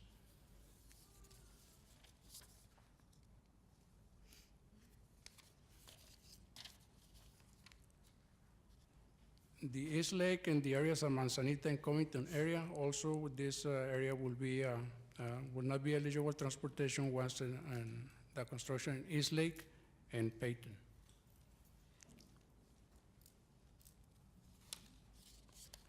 Also, for East Lake High School in the Sparks area, students will no longer qualify for transportation once construction on Peyton is completed.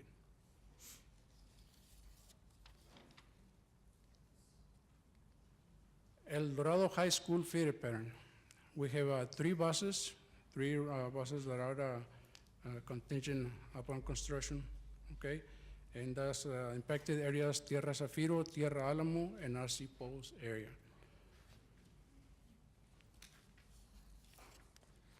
Hernando Middle School, Tierras, el área de las Tierras, okay? We have that area. And also that shows the area where it's going to be affected.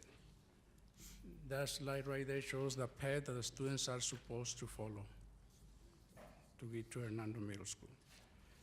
Ridership, the ridership proposed for areas that no longer qualify for hazardous routes designation.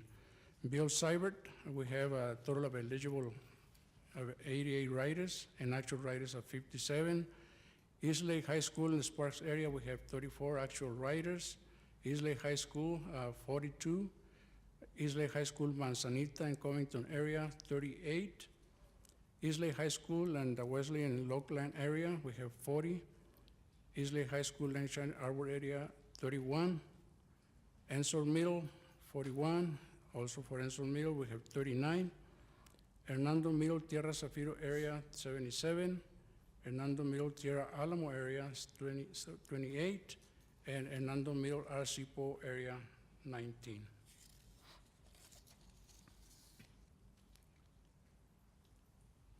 The cost for proposed areas that no longer qualify for hazardous route designations for Bill Cybert is $2,584.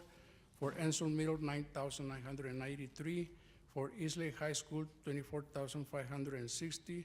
For Hernando Middle, $50,654 for a total of $87,791. These calculations were made based on the Texas Education Agency funding rate of 95 cents and with a school calendar days of 177 with an average fuel cost per mile of $2.28.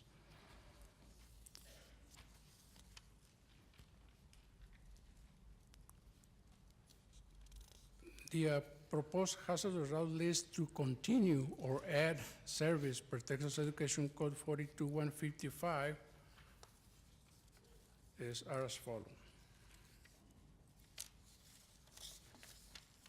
Islay feeder pattern. Islay High School feeder pattern, we have a total of 6 buses, 2 for Islay High School and 4 for Mission Ridge. All of these are determined hazardous because of a flood zone, and that is determined by FEMA. For America's High School feeder pattern, we have a total of 9 buses. For America's High School, we have 3, John Drugan Middle, 3, Sierra Vista and Clark is 1, Loma Verde Elementary is 1, and Vista del Sol Elementary 1 for a total of 9 buses. All of them are because they must walk across a freeway or expressway. El Dorado High School feeder pattern, we have a total of 21 buses. For El Dorado High School, we have 4, Harshaw Twain is 4, Chester Jordan is 2 buses, Hernando Middle 8 buses, Sunridge Middle 2 buses, and Lujar Chavez 1 bus. All of them have a must cross expressway and an electrical easement for Hernando Middle. For Mountwood High School feeder pattern, we have a total of 12 buses, 2 for Mountwood High School, 1 for Bill Cybert, 1 for William Slider, 1 for Slider, different areas of course, Elfrida Chavez, 1, 4 for Helen Ball, 1 for Helen Ball with the Quails area, and 1 for Mountwood Middle. All of these, they must cross expressway or must walk along a major traffic artery. For Pebble Hills High School feeder pattern, we have a total of 10 buses, 2 for Manuel Puentes and 8 for Jose Carrasco. For Socorro feeder pattern, we have a total of 15 buses, 4 for Robert Rojas, 3 for Ernesto Serna, 2 for Escontrias, 1 for H.D. Healy, 1 for Hueco, 2 for Sanchez, and the Stockyard area, which is determined as flat zone. And we have 1 that we added in Sanchez from the Grijalba Delphi Punjab area. And that is because of resolution 55A from Socorro Council. Socorro High School 1 bus, also también for the Delhi Punjab area, comparable condition with resolution 558. This time, do we have any questions? Ms. Rodriguez. Yes, ma'am. Mr. Mesa, at the beginning of the information that you shared with us that these areas qualify for the transportation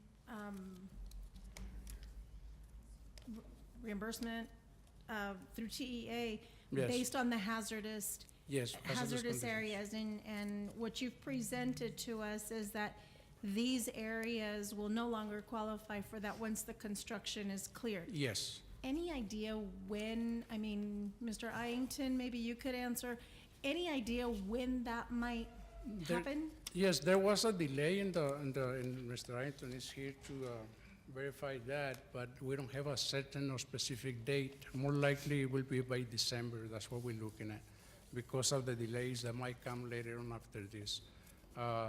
Counting that the construction is done, I mean, we still have to see that the crosswalks are there, the traffic lights are there, and we also might need to place cross guards there as well. Okay, so we wouldn't be discontinuing No, ma'am. anything until we're certain. Yes, ma'am, until everything is in place, the construction is completed, crosswalks are there, and possibly the cross guards as well. When that happens, then we will send a notice of 30 to 60 days to the parents of students being affected to notify of the, cancellation of the buses. Okay. What I would like for us to receive is when that actually happens, and I know several of us go in that area. Okay. But if it would be possible for Dr. Espinosa, if we could get that information also ahead of time, that way we know when the construction has continued and when this is going to move forward. Okay. If we could get that information. Thank you. Thank you, Mr. Mesa. Are there any other questions? This is a public hearing, so at this time, if there is anyone in the audience who would like to make a comment on these hazardous routes, you may do so at this time. Don't run over Mr. Mesa, please, people. Okay, Mr. Mesa, thank you so much. Thank We you. appreciate it. Thank you. Item number 9, district reports. A, budget process for fiscal year 2019-2020. Mr. Mesa. Yes, President Nájera, Dr. Espinosa, members of the board. Today we'll continue providing the board with information on how we allocate resources for the current and the future fiscal year. So as we always do, we provide you with an agenda. We'll talk about district budgets, things to keep in mind as we go through the budget process, priorities in the calendar, budget allocations, department allocations, child nutrition program, we'll talk about that, debt service. We'll look at the area school district tax rates currently as they are, compensation information about where we're at currently, and then we'll see if there's any questions. So this is really also intended to kind of provide the new board members with information about how we budget. So what you have is the 3 budgets that the board will be adopting in June. You're looking at the child nutrition, general fund, and debt service.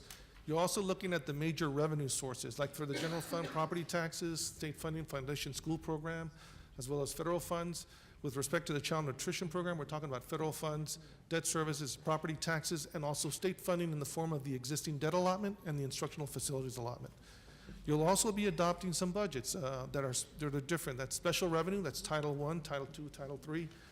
The internal service fund, which is the healthcare fund, workers' comp, print shop, and those are funded by either district contributions, and we'll kind of provide you some information about that, as well as the employee's contribution with respect to the premiums that they're charged. And also, with respect to the construction fund, those are bond proceeds from the bonds that we sell. A couple of things to keep in mind is that the general fund budget is 85% payroll and benefits. That is the norm. That is a norm for a traditional school district. Some school districts are up to 88%. So what does that mean? It means that there's not enough, or I shouldn't say, there's not sufficient funding for capital outlay, whether it be buses, whether it be supplies, whether it be equipment. It's something that's just normal of a school district. We just have a labor-intensive industry, and so just keep that in mind. Also, when we staff for campuses, we use enrollment figures. But keep in mind that we're funded by the state through attendance. So it's just not that we have to, it's kind of unfair in the sense that we staff by bodies because we have to, but they have to go to school. Students have to go to school. So ordinarily, we get funded on attendance, and the membership, what we call the average daily attendance, is about 95%. Membership are those students that generate revenue for the district. Now, we also have students that don't generate revenue, that might be in alternative schools, but we want them in school to get them to graduate. They don't generate any revenue. So when you include those numbers, our enrollment percentage goes down to about 92%. So there is a difference. The school district has a fiscal year, an operating cycle. There's 2 things that a school district can have. They can have a fiscal year that goes from September the 1st to August 31st, or they can have ours. Ours is from July the 1st to June the 30th. Hence, we have to adopt the budget for next year by the end of June. And why do we have that fiscal year? Because it matches the operating cycle of a school. It just makes a lot of sense. Also, keep in mind that our revenue is earned throughout the year. So when I present you a budget and I tell you this is the revenues that we think we're going to get, they're estimates, because I don't know until the end of the year, because we are always taking attendance. And for a school district, they're based on the average daily attendance of 6 weeks periods. So in the finance committee, when we meet, when I get the 6 weeks information, I'll provide you that information. This is how we're trending, and this is how we were in the prior year. Also, just keep in mind that we'll also look at the weighted average daily attendance. Those are the special populations, special ed, gifted and talented, state comp. So just for your information. Budget priorities. We always go to the budget committees to talk about what are our priorities in the budget for next year. It's always been, the number one has always been compensation for employees. That's always been there. I guess the question is the amount, right? So we've talked about that. If there's other priorities, we go and discuss that. And then we present it to the cabinet, we present it to the board for your approval, usually around January. And then we have our calendar. We set the priorities, we set the allocations to the departments and the campuses, and we'll talk a little bit about the allocations to the schools. We'll look at the budgets, we review the department budgets in February. We have staffing for the schools, elementary, secondary in February. We have all these other activities. I'm not gonna bore you can read that. Just keep in mind that we usually adopt compensation today, but this is an extraordinary year. So we're waiting to see what information we get from the state. And then we adopt the budget in June. We have to publish the intended tax rate and the budget information prior to that meeting, at least 10 days before that. And then we adopt the tax rate in August. When we get our certified values in July, we always publish again so that people know what the tax rate is and the impact on them. And then we adopt the tax rate. Also with the principals, we give them their allocations, we meet with them twice a year. In October, talk about how the year ended and how their budget's going along, and kind of help them to make sure they've reallocated their resources. And then we'll meet in March when the new budget year is being budgeted. These are our current priorities for this upcoming fiscal year that we've talked about. Some of these are budget drivers: compensation, 20 new buses, boundary changes, additional grade level changes there. Our district level initiative. In other words, we're providing laptops for every incoming freshman in our comprehensive high schools. So every incoming freshman's getting that. So right now, I think we have 3 grade levels, and after this year, there will be one more year where the incoming freshman class will get those laptops. And again, these are devices that are necessary for part of digital learning, because we have a lot of curriculum that's software related. And so hopefully within 2 years, then all our freshmen, all our high school students will have laptops. And that's the intent, to be able to provide them with these devices. And then we have certainly fine arts and other program recommendations. So how do we allocate to the schools? We have a basic allocation, right? The basic receives their allocation. It's based on our projected enrollment times their average daily attendance. So what we do is we make an estimate of their enrollment, and we allocate that to the schools. We are usually very conservative in what we give them, because we wait until the October snapshot to see what their enrollment is, and if they have more students, we give them more money. If they have less students, we have to take it away. And why do we do that? Because we have to be equitable. We're being fair with every campus. So the bottom line is it's driven by the number of students that you have, whether it be a basic allotment or it be a special population. So we also have additional allocations for these special populations, as well as additional money for Title I based on the number of students they have that are economically disadvantaged. So what's the allocation? Like I said, it's enrollment times ADA, and $100 per student for elementary schools, $130 for middle schools, and $150 for high schools. We also give them an additional allocation for custodial supplies, $14 times their enrollment, and then we give them a maintenance allocation for what their needs for touch-ups and so forth in the campuses. $4,500 for the elementary, $6,000 for the middle school, $19,000 for the high schools. So what you have here, and I apologize if the audience can't see that, is the amount that we're projecting for next year on the basic allocation, just the regular students. It doesn't include these other populations that we'll talk about. Keep in mind that this is the basic allocation. We meet with them in March, we talk about their budgets, and then we'll say, okay, in October, when we take a snapshot, if you have more students, we're gonna give you more money.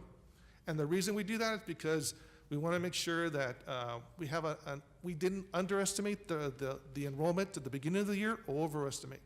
So we're a little bit conservative, but we settle up with them in October. and usually give them the additional money in November.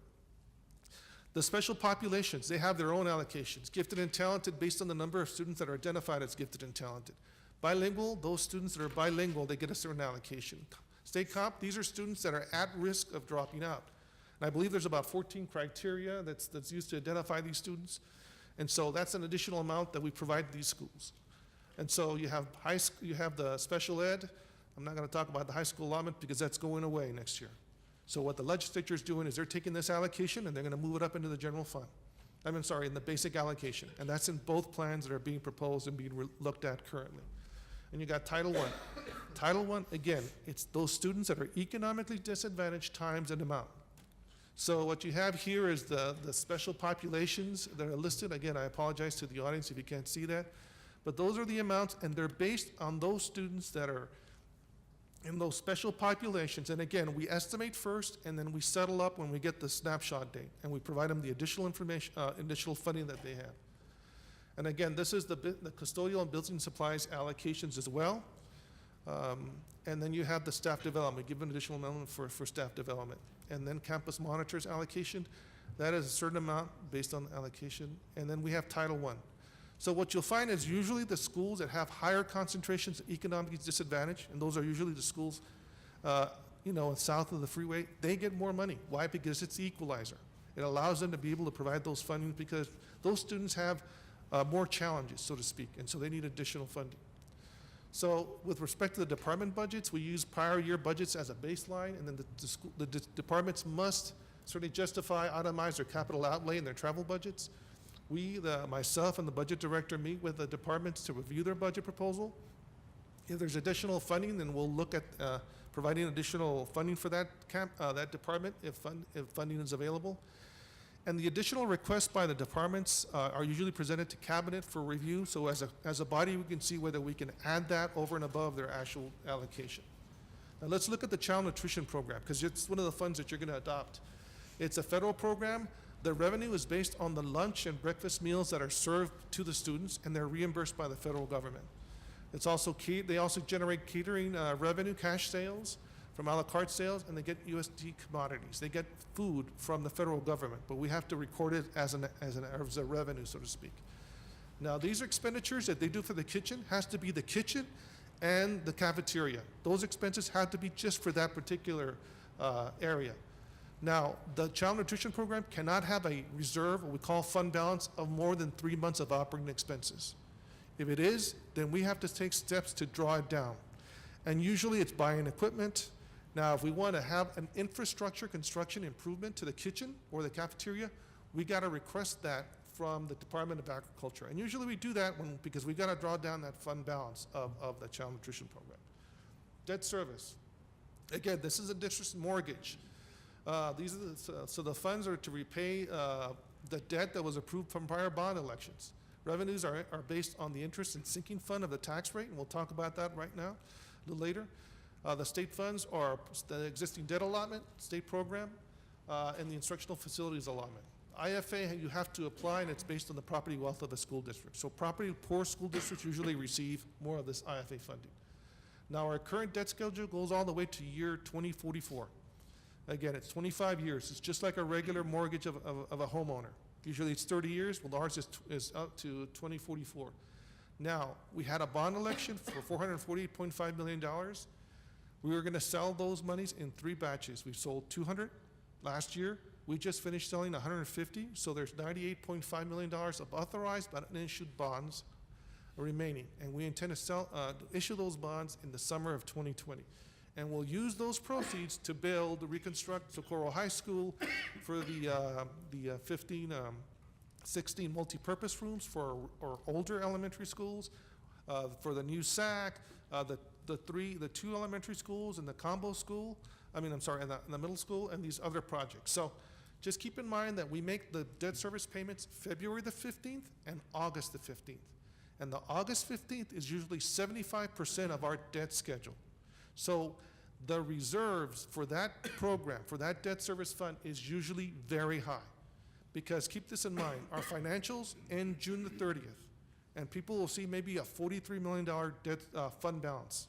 And then they're saying, well, wait a minute, if If your debt service is 61 million, why do you need $43 million? Well, keep this in mind. We get our tax collections in December, January, February. We get our state funding for the debt service usually November, December. So we need that because that first payment, 75% of that debt service is going to be in August after the fiscal year starts, but before we get any additional money. So that's why we have a high fund balance in that particular fund. Now let's look at our tax rate.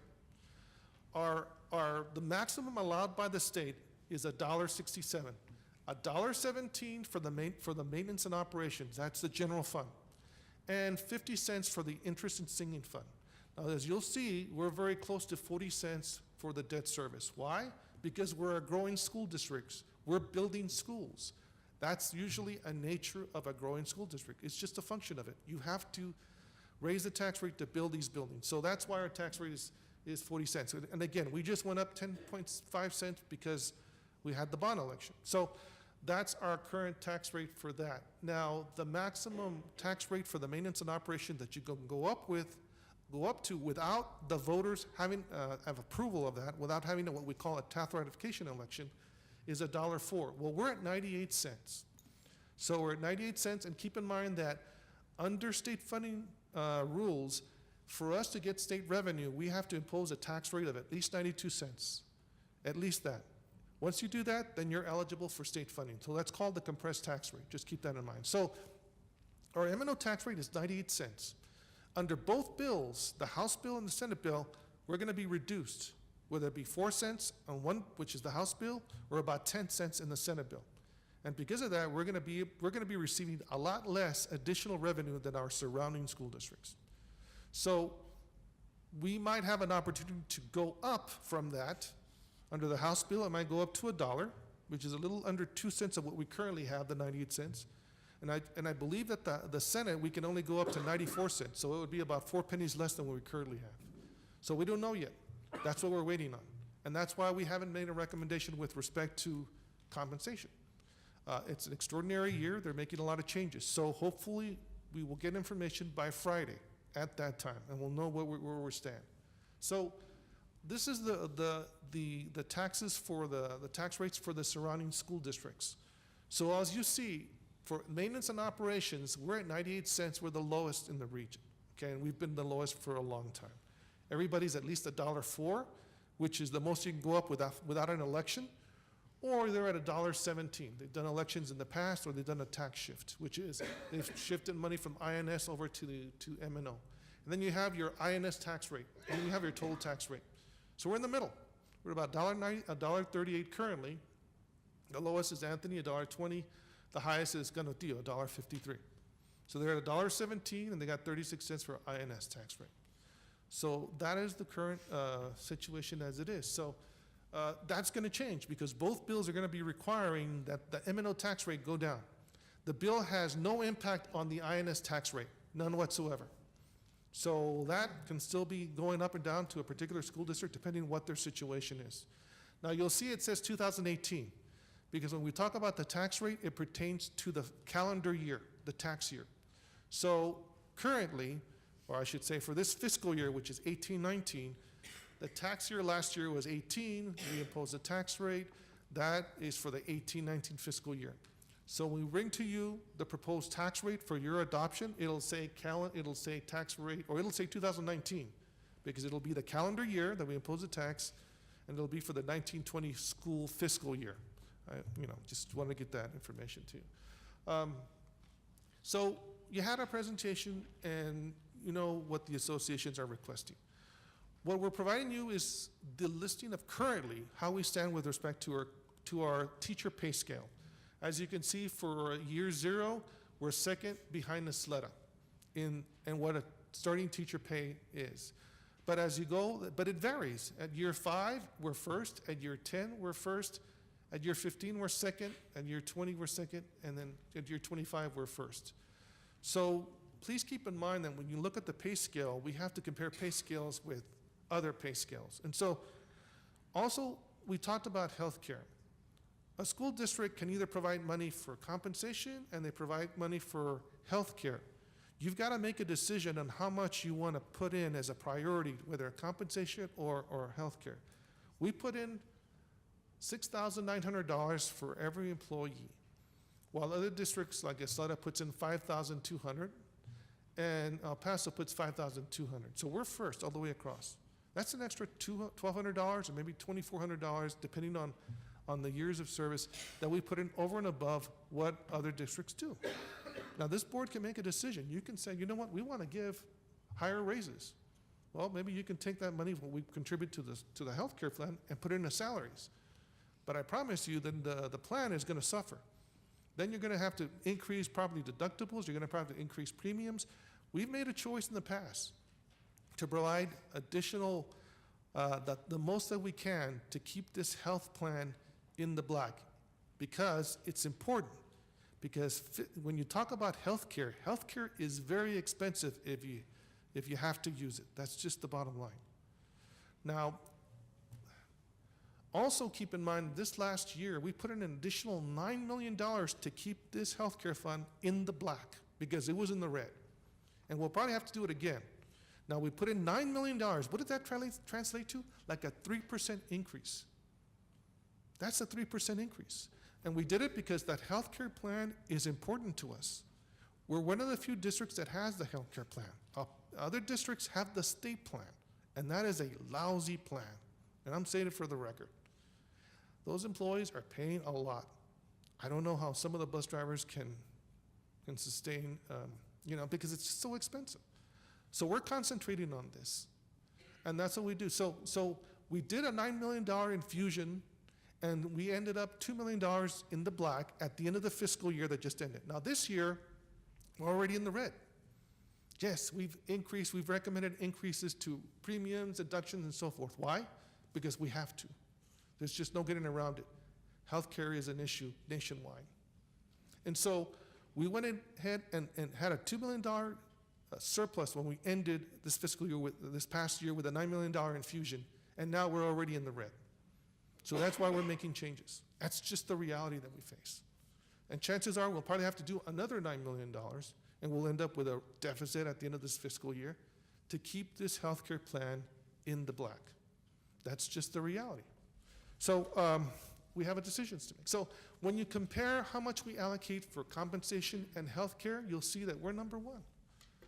Now, I know that there's certain outliers with respect, but it's something that we need to keep that in mind, that this district's worked hard to provide for our employees with respect to compensation and healthcare. And there's only so much money we've got. So the challenge that we have for this year that's coming up is that our tax rate's going to be reduced because the legislature is concerned, and rightly so, about people being taxed out of their homes. Taxes are high. We certainly understand that. But this district has worked hard to keep the maintenance and operation tax rate as low as possible. Now, what we've done, because this board wanted and we understood a low tax rate so that people wouldn't have an additional burden of the tax rate, is we've adopted deficit budgets. In other words, our revenue estimates are about $10 million lower than our budget. And what we've done is said, look, you know what, that $10 million is used to offset that excess fund balance that we have. Okay? Because we're one of the few school districts that actually has a policy that says if you have over 3 months of operating expenses, you've got to draw it down. Not many other districts do. The minimum you should have is 2 months. And yes, we have it's excess, but we use it to adopt that budget. But I think it's important to keep in mind it's not exactly best practice to use fund balance for salaries because, Lily knows, I always say salaries are forever, or payments. Usually these are one-time capital expenditures like construction, like buses, and we've done that in the past. A couple of years ago, 4 years ago, we allocated about $7 million for redoing tennis courts and so forth, repaving and so forth. So, I mean, those are reasons to do it. But this board can do whatever. I mean, this board's the board. So you guys make the decision. So what we're doing here is just simply saying is that we've worked hard to provide for our employees. And we can certainly understand their consideration for compensation or what we can afford. So the question is this. We're going to find out how much money we have available. Because based on the tax rate that we'll be able to raise, or the tax rate that we'll be able to ask you to approve. But that tax rate's gonna be the highest that we can go without a voter election, without a tax ratification election. Because it's my understanding that the year after that, we can only go maybe 1 penny. And the question's gonna be, how much money can we generate with that 1 penny of additional tax? Based on our current enrollment and our projections. And then in 2 years' time, we're gonna add a combo school and we're gonna add a new SAC. So those are expenses over and above any kind of compensation. So we have to keep in mind that whatever we present and recommend, how is it sustainable? In 5 years' time, can we sustain whatever recommendations we make with respect to compensation? I certainly respect the feelings of the presentations that were made in open session. I think it's also important to keep in mind is that whatever is approved eventually is something that we can sustain for the future as we get bigger, as well as we face competition from charter schools. Those are the questions that we have to consider. So that's the presentation. Again, June the 4th, once we know what we're projected to get, we'll make a recommendation and the board can decide that amount. And then in the regular June meeting, we'll have a public hearing to discuss the budget, the proposed tax rate. We'll let the public provide input, and then we'll ask you to adopt the budgets at that time. And then in August, we'll ask you to adopt the tax rate at that time. Are there any questions with this presentation? Are there any questions? No? Thank Mr. you, Mayor. Ressa, thank you so Actually, very much. President, Dr. if I may. Yes, Mr. Ressa, if you can go back to the previous slide, the one before that. Okay. Just want to emphasize this, that again, this is salary. Now go to the next slide. This is, as you mentioned, Mr. Ressa, this is for our employees and their benefits, correct? That's how much we contribute to their health care fund. For each employee. Yes, sir. Not only teachers. Yes, sir. That's for the bus drivers. Counselors, bus drivers. Yes, sir. Those that are eligible for a health care plan. Okay. So 6,900 compared to the other districts there. There you have it. Go to the next slide. So if we look, and let's look at 5 years. Mr. Ressa, 50,672 is what a teacher with 5 years experience makes in Socorro ISD, right? Yes, sir. Currently. I trust you, but I want to verify. Go back to the third slide. I want to see if it's 5672. 5 years, 50,000. Okay, just trust you, Mr. Ressa. I just wanted to verify. Thank you. All right, go back now. So let's look at 5 years. 50,672 plus the benefits that we add is 6,900, correct? Yes, sir. And so it adds up to a total of It's 57,572. If you compare to Isleta ISD, 57,572 compared to 55,113, I was doing the math. That's a difference about $2,459. Yes, sir. That's how much more we're contributing in both healthcare as well as starting pay. The salary and the health care, how much more our teachers are making compared to Isleta ISD? About $2,459, is that correct? Yes, sir. All right. Let's look at El Paso ISD. I did the math, the 57,572 compared to 54,120. I did the math, that's about $3,452 more dollars that we're contributing to every single employee compared to EPIZ? Yes, sir. And that doesn't include the $9 million that we did last year at the end of the year to keep it in the black. So we have a rich plan, but. So what you're saying though, an option, which I would struggle with, and I believe our trustees would struggle with as well, where you can take the benefits and go, oh, okay, 5,208 like Isleta or 5,220 and put that into the compensation, Yes, salaries. sir. I mean, that's certainly an option that any district has. Yes, that's correct. Okay. I just want to, just for the record, my understanding is that El Paso ISD is, or I shouldn't say just El Paso ISD, but any school district that has the state plan, TRS Active Care, they're looking at a 5 to 7% increase in their premiums. So that's something that they're going to have to wrestle with, no, that we're not. I mean, we are increasing our premiums, but just keep in mind that, and that's another reason why you have to put in some more money in compensation. So, anyway. Okay. All right, Any so- other questions? Thank you. Mr. Reza, thank you very much. Thank you very much.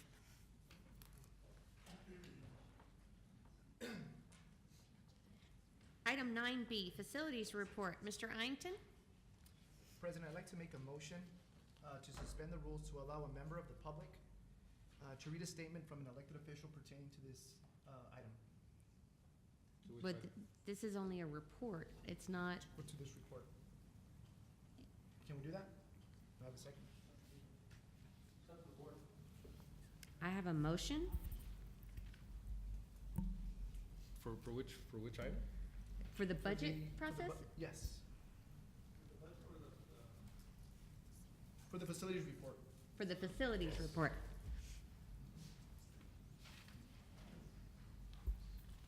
Do I have a second? I'm sorry, can you repeat the motion again, please? Yeah, I'd like to make a motion to suspend the rules to allow a member of the public to read a statement from an elected official pertaining to the facilities report.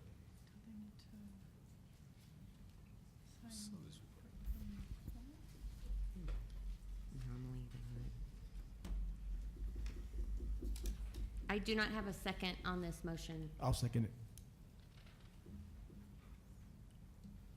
I have a motion by Mr. Garcia and a second by Mr. Mena. Any further discussion? All those in favor? Aye. All those Curious. opposed? And the motion carries. Mr. Garcia, who would you like to call to speak on this? Mr. Jaime Abitia. Good evening, Madam President and trustees. I'm reading a statement on behalf of City Representative at Large for the City of Socorro, Rene Rodriguez. He regrets not being able to be here today. He is traveling out of town on city business. Since I'm a parent of a Socorro ISD student, he asked me to read this in his stead. Go Trailblazers, by the way. My name is Rene Rodriguez, and I am a councilman at large for the City of Socorro. As such, I am the only member of council that represents the entire City of Socorro that can regularly vote on agenda items. I feel that I have a particular obligation to come and address this body on behalf of the people, taxpayers, families, and students of Socorro. For generations, there has been a perception that there is an inequity in the disbursement of funds north of I-10 versus south of I-10.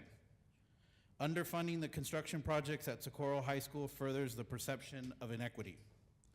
Socorro is the second largest municipality in the county with more than 32,000 residents. We have high rates of poverty and low academic attainment, which is a problem that has ravaged our community and hindered our ability to foster economic development. As an elected member of City Council, I know the budgetary challenges you all face. Everyone wants something, but no one wants to pay for it. I understand the pressure it puts upon you as a publicly funded body. But I also understand that budgeting is about the priorities of an elected body. For example, my constituents told us that mobility and safety were priorities, and we have leveraged our budget with those priorities in mind.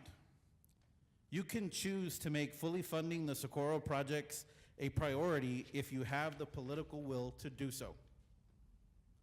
We are asking this body to make fully funding the Socorro High School projects their top priority. We hear a lot of lip service about Socorro High School being the flagship school of the district, yet the facts don't bear out that, particularly as it relates to bond projects. We are deeply concerned about cost overruns and the timelines of project completion. Just shortly before voters approved in Socorro ISD the passing of the bond, voters in neighboring Isleta ISD passed another bond.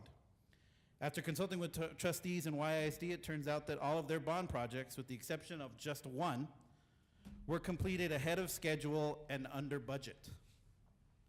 If voters in neighboring YISD can expect diligence with their large-scale public investments, why shouldn't voters in Socorro ISD?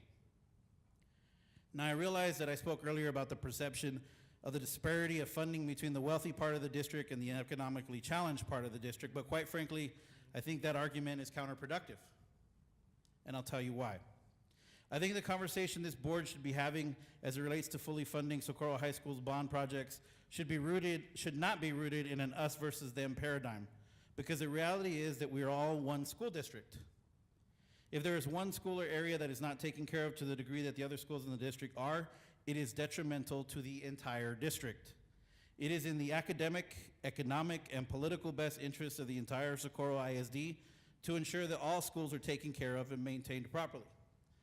A prosperous Socorro area means a stronger tax base to draw from the entire district. SISD's success is tied to that of the city of Socorro. Now, many of you might not think that a fully funded bond project has that much of an impact on a community, but it does. The reality we live in, and you and trustees who have been on this board any length of time know this already, is that we're in a constant state of competition with neighboring districts for students. And as you know, we have charter schools infiltrating our community. What areas do they target? The areas where they know that they will be able to recruit the most students away from public schools, which takes away dollars from your body. The communities that feel left out by the rest of the district. This is part of the reason you all go to voters and ask for bond projects, not just because the buildings need to be fixed or replaced or because there needs to be a large-scale investment in infrastructure, but it's also, to some extent, to keep up with the Joneses. If neighboring school districts improve their facilities, they're in a better position to attract students from Socorro ISD. The district is funded in a large part based on how many seats a classroom has with students in it. We just heard that. Isleta ISD is a landlocked school district. It is not ever going to get any bigger. To improve their funding, they can do one of two things: poach students from EPISD to their west, or Socorro ISD to their east. Del Valle High School is right down the street. They have great facilities, a beautiful football stadium with artificial turf, great fine arts facilities, improved gym facilities, and an outstanding array of the latest technology campus-wide. Drawing students from the Socorro area isn't a tough sell considering the proximity of the school to the Socorro area. I am asking you on behalf of the people of Socorro for this body to make the right budget priority decision. You all come to my community and made promises in order to secure votes in support of the bond after the bond initiatives have failed. I implore you to keep your word to the community, I'm finishing on my thought. I implore you to make the fiscally responsible decision to fully fund the Socorro projects in order to ensure that Socorro ISD doesn't lose students to other districts. Thank you. Thank you. Thank you, sir. Normally in these situations, we ask that people sign up for open forum and they can request to speak to a specific agenda item. Understood, ma'am. Understood. Thanks. And we will continue with Mr. Ironton's facilities report.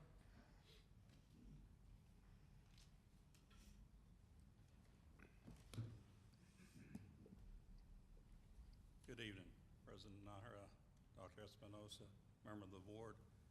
My report will continue on page 41 of your book. However, I do have a PowerPoint presentation that I presented to the EPAC committee last Thursday. I did reduce it because it was 70-plus slides, so I did reduce it down some. Thank you. And To 60-some plus sides? yeah, just a few.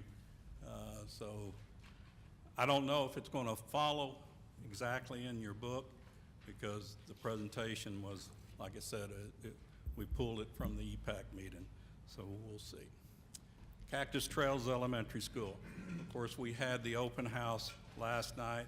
It was well attended, and we basically reviewed some safety concerns and issues with the campus, and we showed a virtual video here.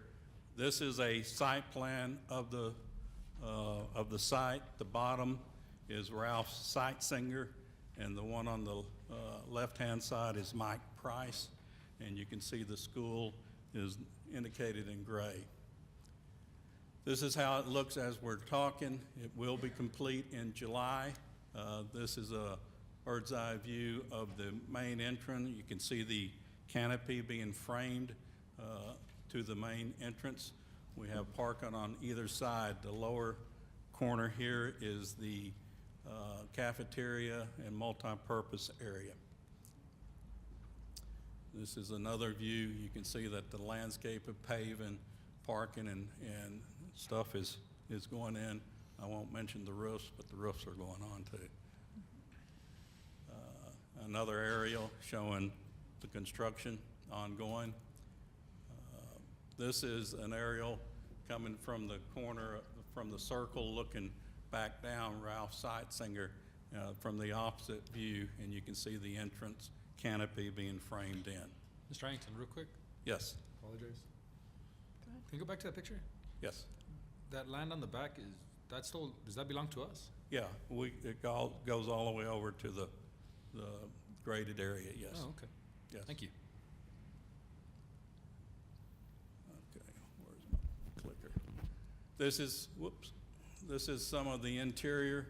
You can see that the flooring is going down. We've dropped ceilings, put ceiling tiles in. The casework or millwork that you see there is movable. It's attached to the wall to be stationary, but it's on wheels. If for some reason they wanted to rearrange that classroom, they could do that without destroying the millwork, just by unscrewing a couple of screws and moving it around. Teachers have a tendency to change their classroom configuration, so we went to this modular furniture 3 or 4 schools ago. There's a whiteboard and some bulletin boards being put in. You can see baseboards going down. We've got roughed in, our electrical is going in, and of course our ceiling would be the last thing that goes in. This is a picture of, on the my left-hand side of the media center or the library, and then you can see the corridors where we've got ceramic tile and some flooring going down in the corridors. This is the schedule. We're in May right now. Of course, like I stated, we had the open house. We plan to have furniture delivered on June the 24th, providing we get a TCO to place that furniture, a temporary certificate of occupancy in order to install the furniture, and then we will take possession of it right after the 4th of July, giving the teachers enough time to move into the facility for the start of school on July the 29th. This is a short video that was shown last night of a virtual tour of the facility.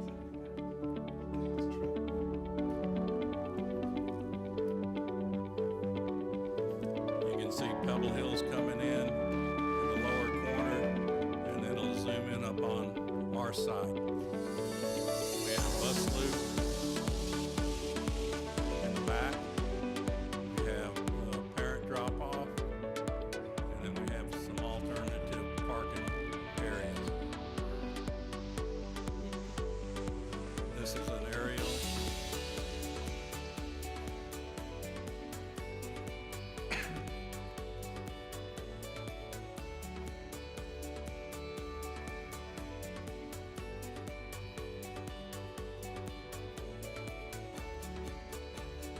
And this is coming to the main entrance, which is that canopy area.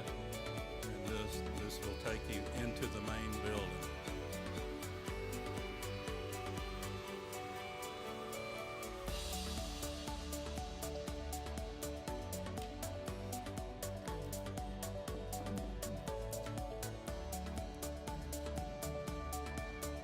You'll see that once we start walking into the building,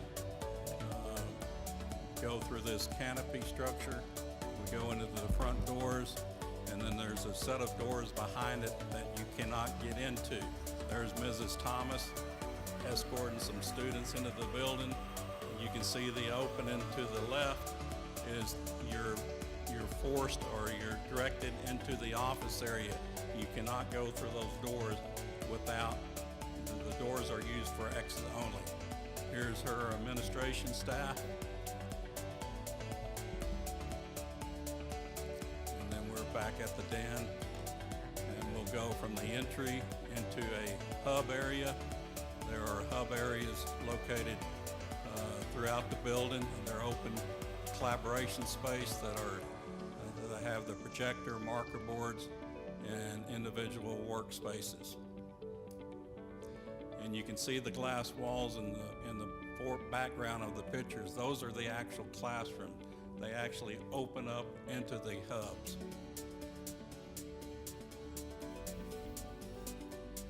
From the collaboration, we'll go into a classroom, and it'll show flexible furniture, 21st century learning environment, a variety of rideable surfaces, overhead projectors. In some of the rooms, the lower classrooms will have restroom facility, and they'll have a wet area in the classroom. And this is her admin staff.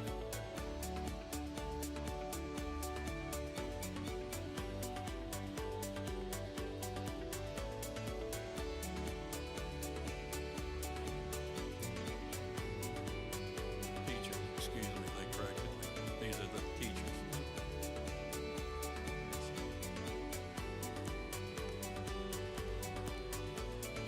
From the classrooms, we're going to go into our library. And you can see that curved space that I showed you a picture of. That's where the circulation desk will be. We'll have maker spaces in the library along with some flexible or movable partitions.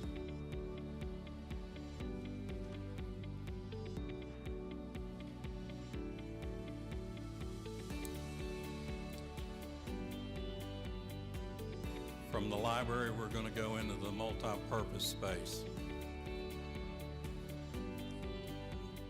We have the stage area, and the area behind it is the fine arts area.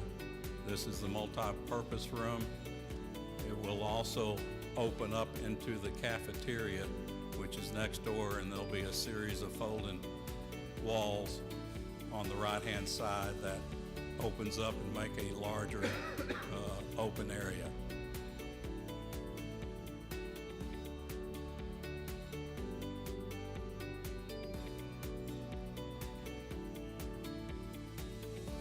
And from the cafeteria, we'll go to the outdoor class area. The round area will be kind of like an amphitheater, a teaching space for the outdoor.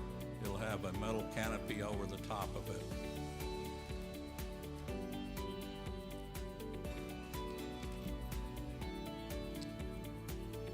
With the opening in 2019.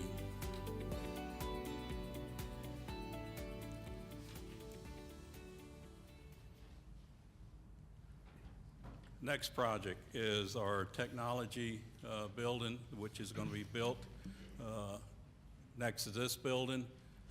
As you can see, the building on the bottom is our existing building, and the dirt parking lot out front is where the technology building is going to be located. We're going to provide additional parking spaces, roughly about 132 more spaces, and of course the existing parking stays. We do have an area between the entrance into the transportation and where the transportation goes out. If you have not noticed it, but we graded that and leveled it off and put a silt fence around it. The overflow parking will go over that once we're under construction on this building. This is how it's going to look. You're standing, the bicycle is at the entrance of this building looking towards the new building. And then there's a courtyard effect in between the two buildings since they're not connected. This will allow for some staff development use or some activities, or because there's the glass area that you see there, the lighter glass area is their kitchen area or lounge area, and it's adjacent to the one in this building. This is looking at it from Rojas coming towards the building. Mr. Arrington? Yes. Are we really gonna have that landscaping? Because it looks really nice. Yeah. The city requires some landscaping. It'd be nice to have some nice trees like that out here. Yeah, we are required to do landscaping per the city ordinance, so we'll have some.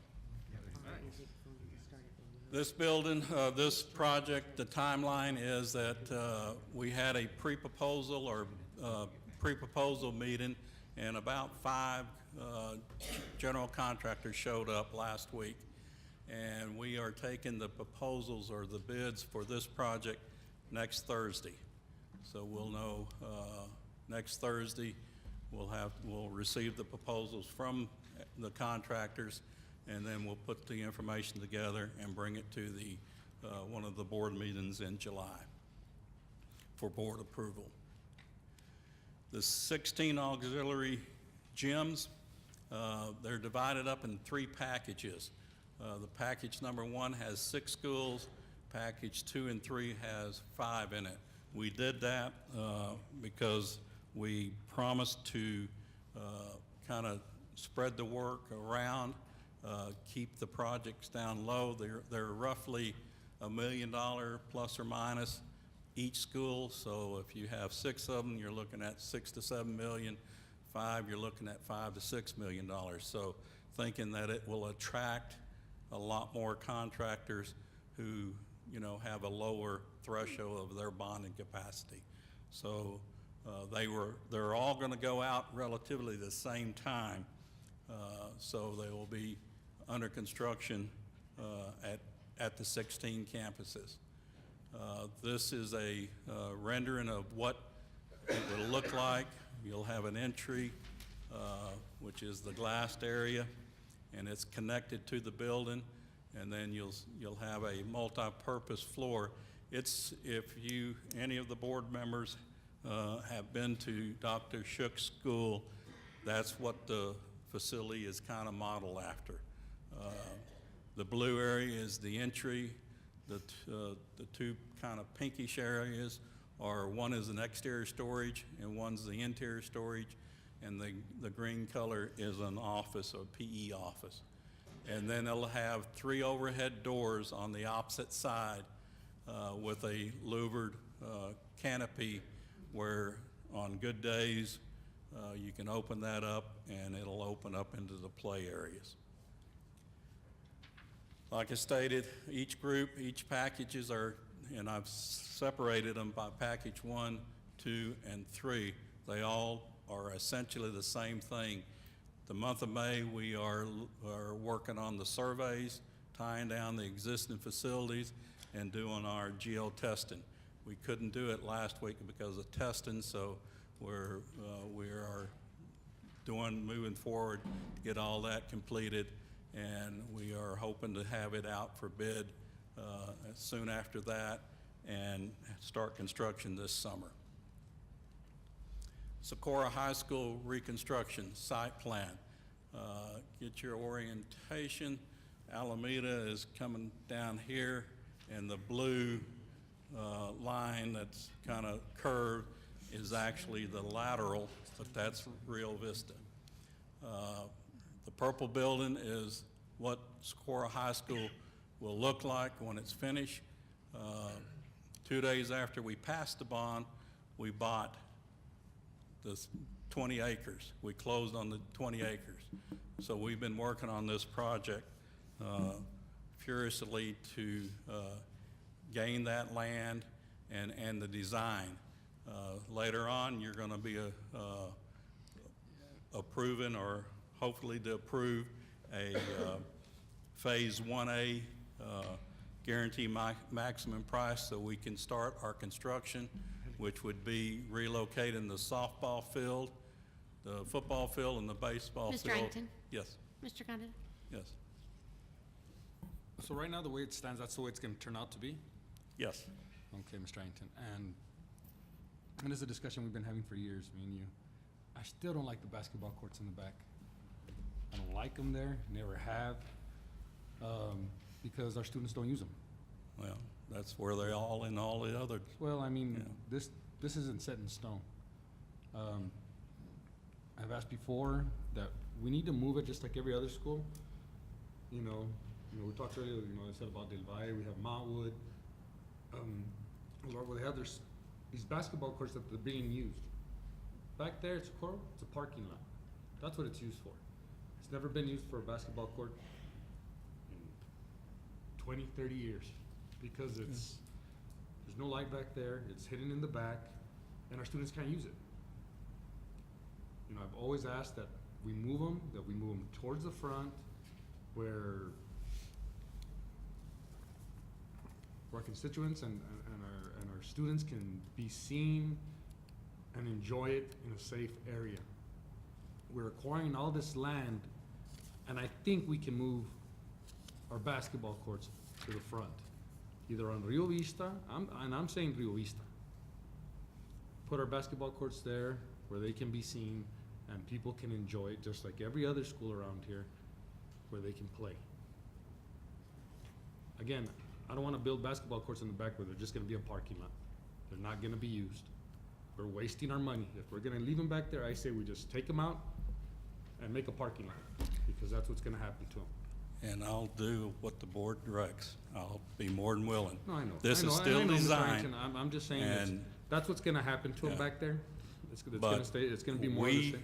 We were held up with the city because they didn't pass the P&Z. If we don't get started construction this summer, the baseball field is not going to be moved. I mean, the softball field's not going to be moved, and we're behind schedule. Yeah. Yes. Right now, we're not. Yeah. I understand. If I may say, Gary, I share that same thought and opinion with you. Herschel Antoine has their basketball courts in the front, and they're always packed. They're visible, they're safe, there's lights. Very These good will point. be lit too. No, I understand. They can be lit, but they're still in the back. We can put light back there. They're not going to drive back there. They're not going to stay back there. I mean, if you bring something where people can be, where they can be seen, they're going to get used. Our kids are going to come and use it. You put it in the back, only a few kids will go probably back there for a while, and it'll stop. It'll eventually become a parking lot. If you put it towards the front, where it can be seen off Alameda or off of sorry, East, not East, I keep saying Rio Vista, they're gonna get used. They're gonna get used. It's kind of like, it's like even with Sanchez Middle School and them, when we built those, we have all this land in the back, but I don't think I've ever seen the basketball courts only used during lunchtime. I've never seen them being used at night. I've never seen the tennis courts being used at night. Everywhere else they are used. You know, we can't change that, but this we can right now. This is still something that we can move. And like I said, this is something I've been adamant about for a couple of years already. That, and we're doing this project, I'm asking for it to be moved. Either on, and I'm saying on Rio Vista, because that's where we have the majority of the land that we can move them to. Okay. Again, that's my opinion. Okay. Mr. Harrington. Okay. This is what it's going to look like from Alameda. An aerial from Alameda. And then what we're going to discuss in a new business is basically the gray, blue, and the red area is basically what phase one is going to entail with the relocation of the softball field and working on the tennis courts and the band practice area. So it takes up most of the site, which is all of the site that we bought. And then this is our schedule. So we are on schedule. It's always been a phased project that we're going to take up until October of 2022 to complete. It's a 3.5-year project if we get started this summer. Montwood High School, and same thing with Socorro. We had community input and we got all the information from the community. We did the same thing at Montwood. Montwood, we're going to add an auditorium in the front of the building with a fine arts. The auditorium is the blue area. The fine arts area is the green area, which is new rooms, practice facilities, and storage, and then a second floor of about 7 classrooms. This basically closes in the courtyard, and this will show you a little bit more what it's going to look like. The kind of the V shape is the in the drawing there, in the rendering is the lobby area that basically connects the front to the back to the courtyard area. The auditorium is on the right-hand side, and the fine arts area is on the left-hand side. We've approved back in January, we approved a guarantee maximum price for the sports lighting, which is going to take place this summer. Our goal was to start all of the sports lighting on the 4 major high schools, Montwood, Socorro, El Dorado, and Americas, to get them completed before baseball season come in. Those bids have come in under the guarantee maximum price, and that construction should begin this summer. We are meeting later this week to review the budget and the phasing for the remaining portion of Montwood. Americas High School, we met with the community, got their input, and the pink area that you can see are the additions. We're adding to the fine arts area in front of off of Peter Cooper, and I think this drawing's a little bit better, shows that how it ties into the existing auditorium, and the pink is all new construction. And then this is how it will tie into the existing facility to match the existing aesthetics of Americas High School. Americas High School, like I said, we're working on getting package 1 presented in July, so we can start construction on package 1, which is generally the sports lighting and any utilities that we may have to be relocated. And then package 2 will come in September or in the fall. El Dorado, we had community meetings with El Dorado, got their input. What was interesting in El Dorado, the lower right-hand corner slide is a group of students that really participated and gave us some good inputs on what they wanted to see in their facility, even though most of them may not be there when it's completed. El Dorado is a very busy campus. We are working on various parts of the building, as you can see by the red areas indicated and some of the blue areas. We are working all over the campus. It's going to be a very nice facility when it's done. The green area, or the pond, the big hole in the ground, we're actually going to address that and create a landscape area and create that as a little bit more pleasing site for the school, and possibly even have a walk across it, connecting it to the front entrance of the school. Same thing on that. We're working on that. We're meeting with, next week, we're meeting with the contractors to look at phase 2. Phase 1, you will hopefully approve the sports lighting package so we can get started on El Dorado on the sports lighting for the softball and baseball field. The new student activity complex, which is next to the site, the final land acquisition is in process. It's on the city council agenda for purchase of the remaining acreage, and we will start that project. Once that is completed, we can go in there and do our surveys. We've already done our due diligence as far as ESA Phase 1 and boring to see what the soil condition is. We do have a preliminary or a tentative meeting scheduled for June the 7th to kind of meet with the architects and kick this project off on June the 7th. And the new combo school for Eastlake, we are in the process of purchasing 37.68 acres. We've got a letter of an intent in, we got an amendment in.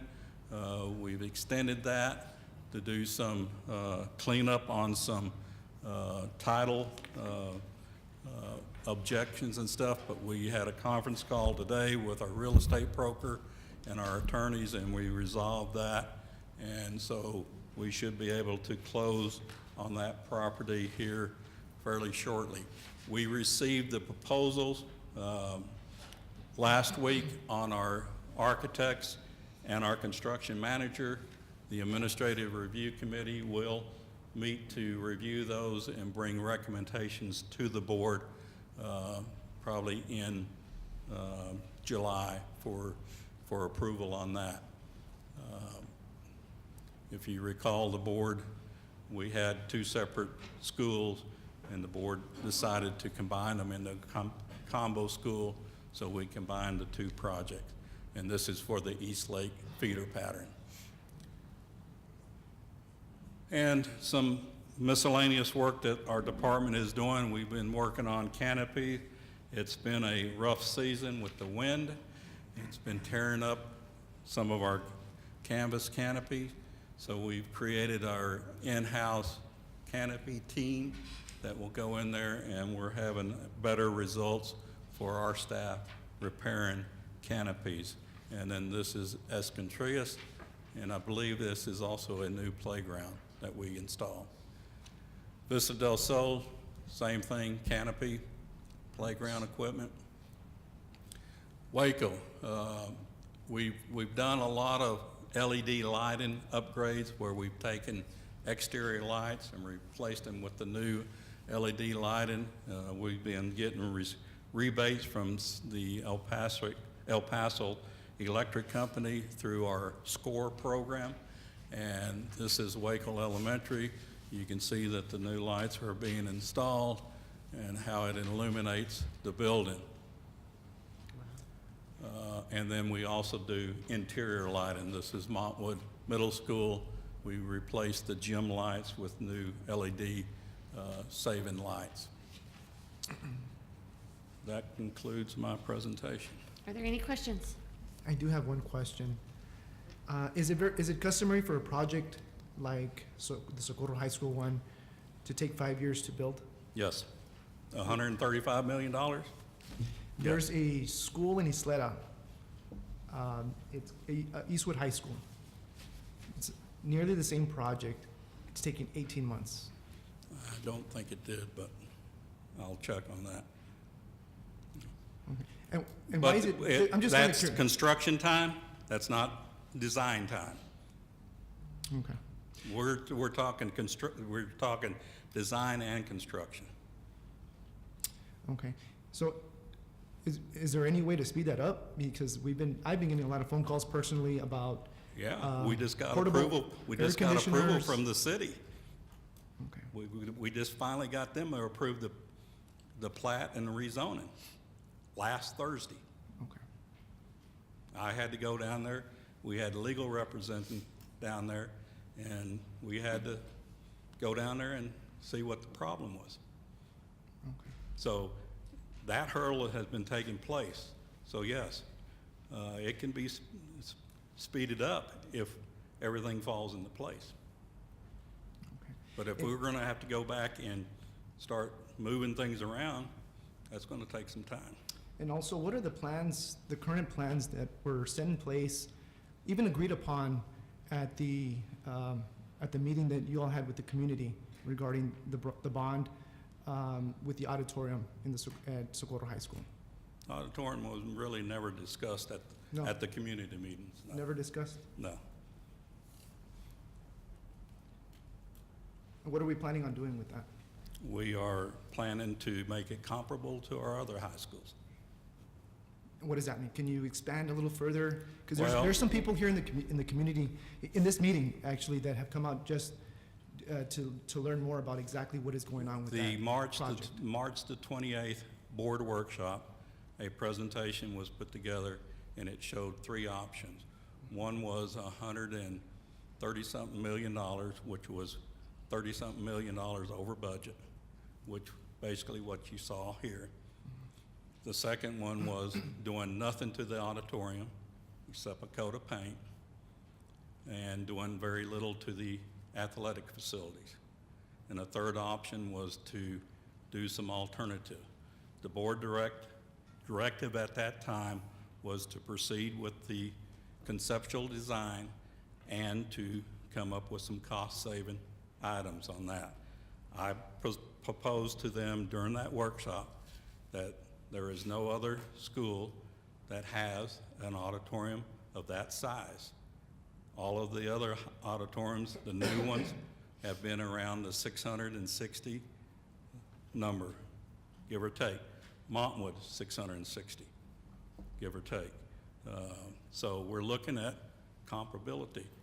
If we can take some of the existing square footage out of the existing auditorium and move some functions inside there, dance hall, orchestra, whatever it may be, and save that, and it's a little bit cheaper to renovate than it is to build new.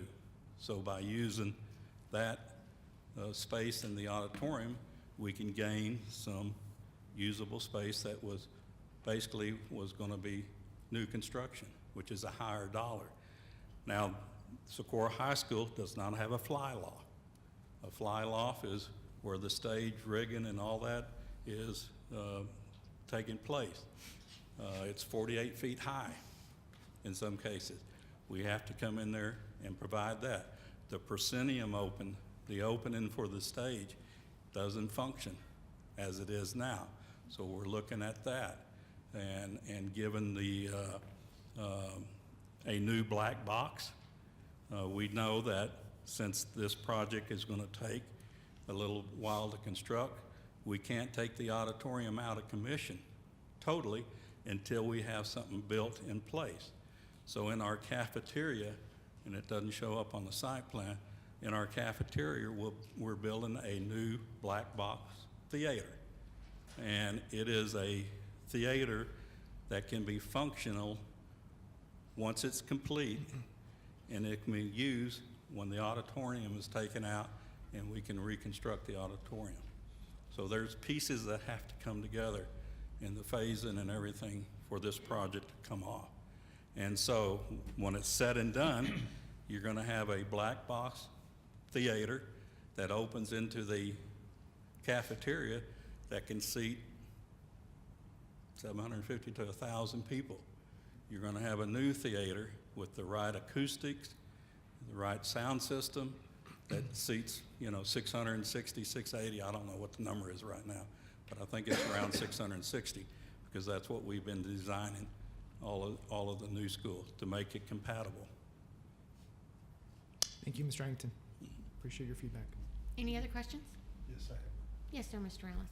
Mr. Arrington, if you would, how long would it be time frame would it take as far as my two colleagues made that the concern that the basketball courts on that particular facility, how much longer would it take, and how much?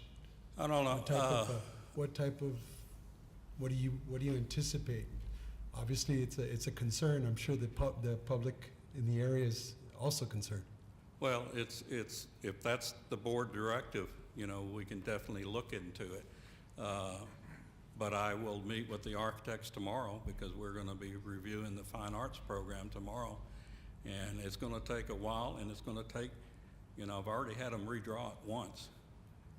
I'm going to ask them to redraw it again. I don't know how many more times I can ask them to redraw it until it costs more money, but I'll do my best to do it.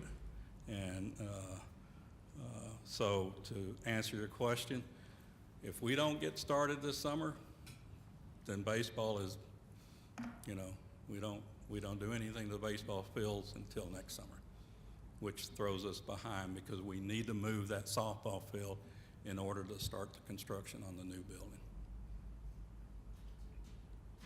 All right, trust that you'll look into it for us. Yes, sir. Thank you. Any other questions? Thank you, Mr. Ianton. Thank you.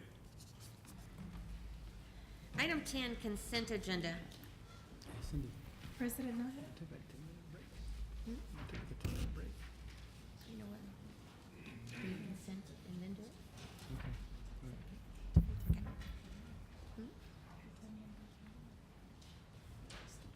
Ms. Nahara, I'd like to pull item F8C, please. Okay. Are there any other items to be pulled?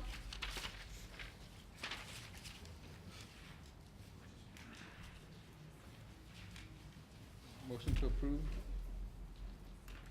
I'm sorry. Motion to approve consent agenda with item F, what, F8? F8C. I have a motion by Mr. Gonda and a second by Mr. Guerra. Is there any further discussion? All those in favor? Aye. Aye. All those opposed? And the motion carries. Item 8C, Ms. Rodriguez. I have no questions on this. I actually do business with this company as well, so I need to abstain from the vote. Motion to approve? I have a motion by Mr. Gonda and a second by Mr. Guerra. Is there any further discussion? All those in favor? All those opposed? And I abstain. And the motion carries. At this time, I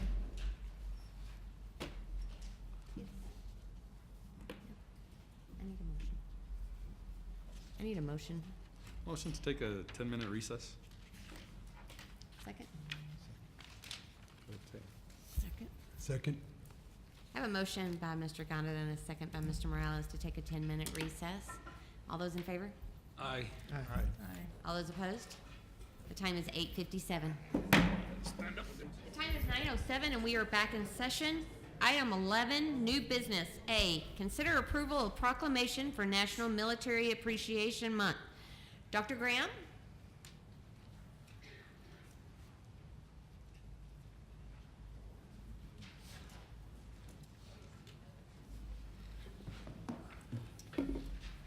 Good evening, President Nahara, Dr. Espinosa, and board members.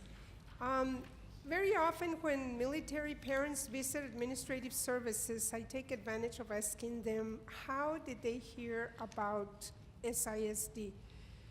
Because they're coming from all over the country or parts of the world.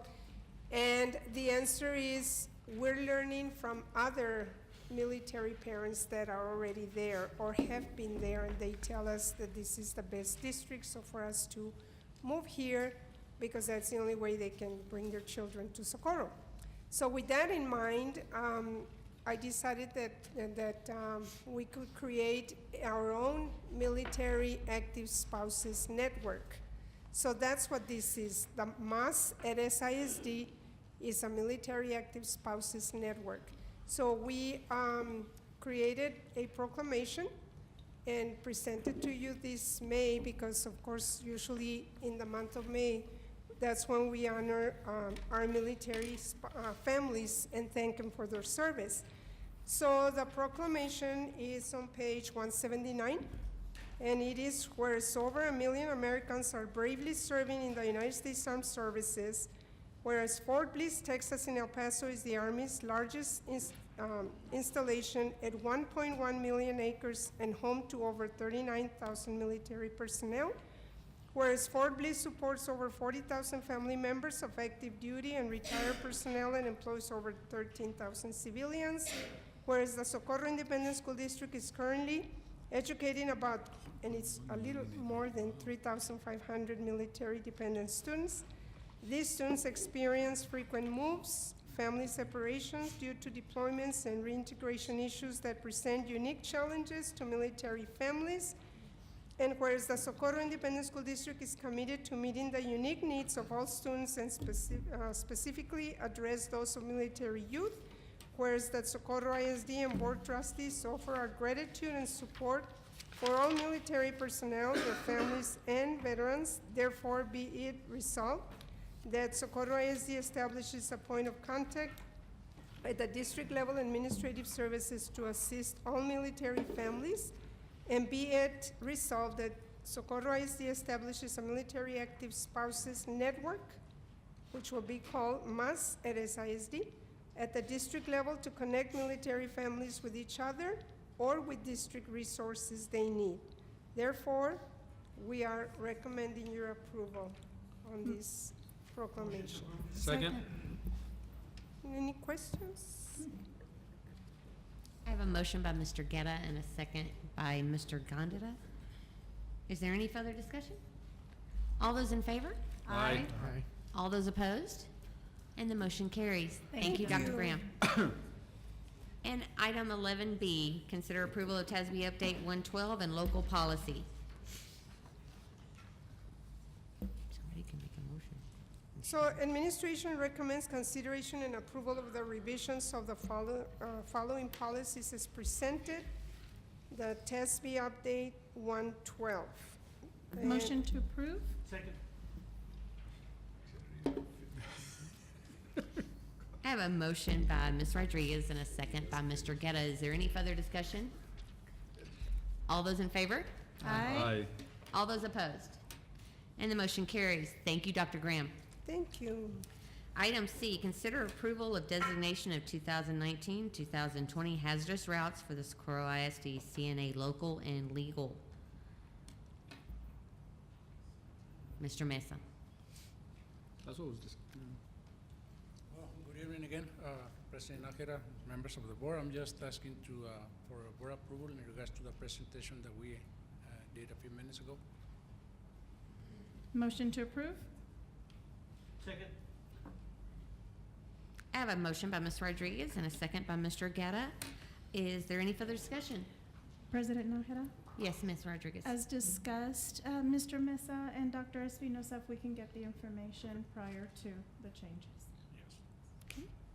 All those in favor? Aye. All those opposed? And the motion carries. Thank you, Mr. Mesa. Thank you. Item 11D, consider approval of professional contract recommendations for 2019-2020 school year. Mr. Campoya. Good evening, President Nájera, Dr. Espinosa, members of the board. My name is Rudy Campoya, Chief Human Resources Officer. Tonight, I'm presenting the list of additional professional contract recommendations from the list that was presented to you all in the April board meeting that are recommended to receive their 2019-2020 employment contract. On separate cover tonight, you should have received that list of certified teachers. Those lists have been verified by the Department of HR, and at this time, administration is recommending your approval of a list of employees that will receive a 2019-2020 employment contract as presented. Motion to approve? What if I don't like that? Second. I was going to say, aren't we continuing contracts? Well, we wanted the teachers to sweat it out a little bit. I have a motion by Mr. Rodriguez and a second by Mr. Gondeta. Any further discussion? All those in favor? Aye. All those opposed? And the motion carries. Thank you, Mr. Campoy. And item 11E, consider approval of guaranteed maximum price for package 1 of the reconstruction of Socorro High School. Mr. Iington. Yes, President Nájera, on page 203 is the agenda item. This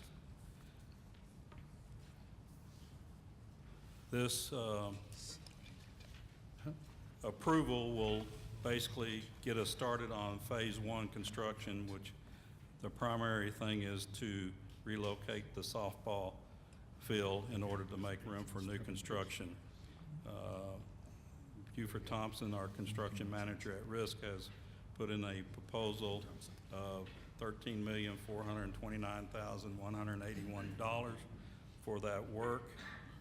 If the GMP is approved tonight, this will allow the purchases department, along with ourselves, to begin advertising and bidding this process. It says that the legal counsel has prepared a amendment. We did not prepare that. They've got the paperwork in because we were waiting for the new officers in order to put that in that amendment form. Administration recommends approval. Make a motion to approve. Second. I have a motion by Mr. Guerra and a second by Ms. Rodriguez. Is there any further discussion? All those in favor? Aye. All those opposed? And the motion carries.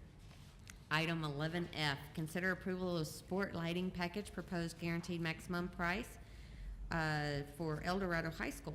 Mr. Iington? Yes, ma'am, on page 208, the guarantee maximum price has been put in for the sports lighting for El Dorado High School by Dantex General Contractors in the amount of $881,649. Now, this is strictly the sports lighting in that package. The previous package had a lot more other stuff, utility relocation, et cetera. So that's why I believe in January you approved one for Montwood, a little over $1.2 million, and it actually came in about what this number was, which is under budget. So administration will draw up the amendment pending approval tonight with our legal counsel, and administration recommends approval. Motion to approve? Second.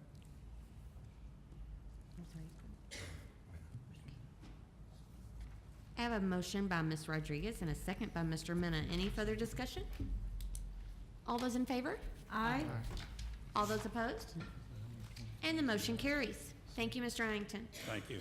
And item 11G, discussion and possible action regarding scholarship program. Mr. Reza, I'm sorry.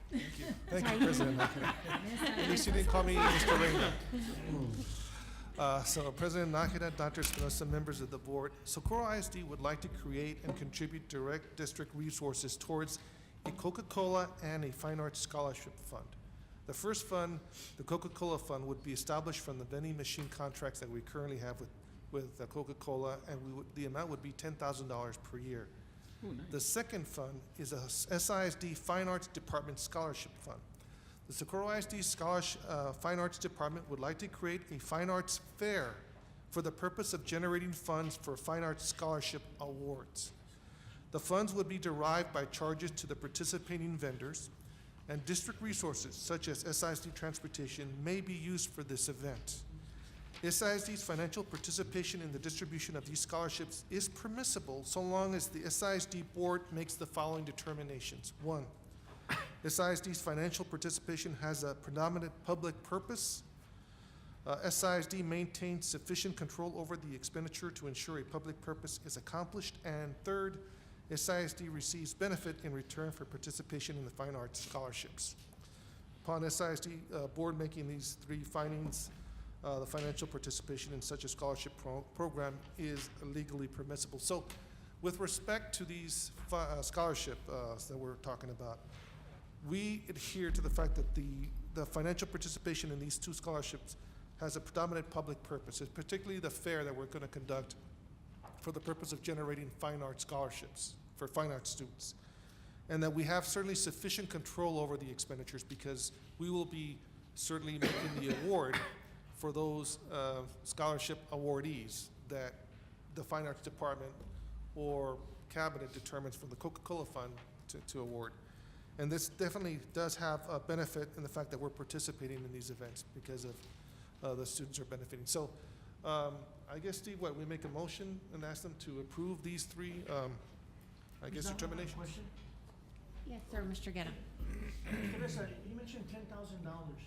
How do we come up with that amount to $10,000? That's a part of our Coca-Cola contract where we have vending machines at all the, well, not all, but certainly a majority of our campuses.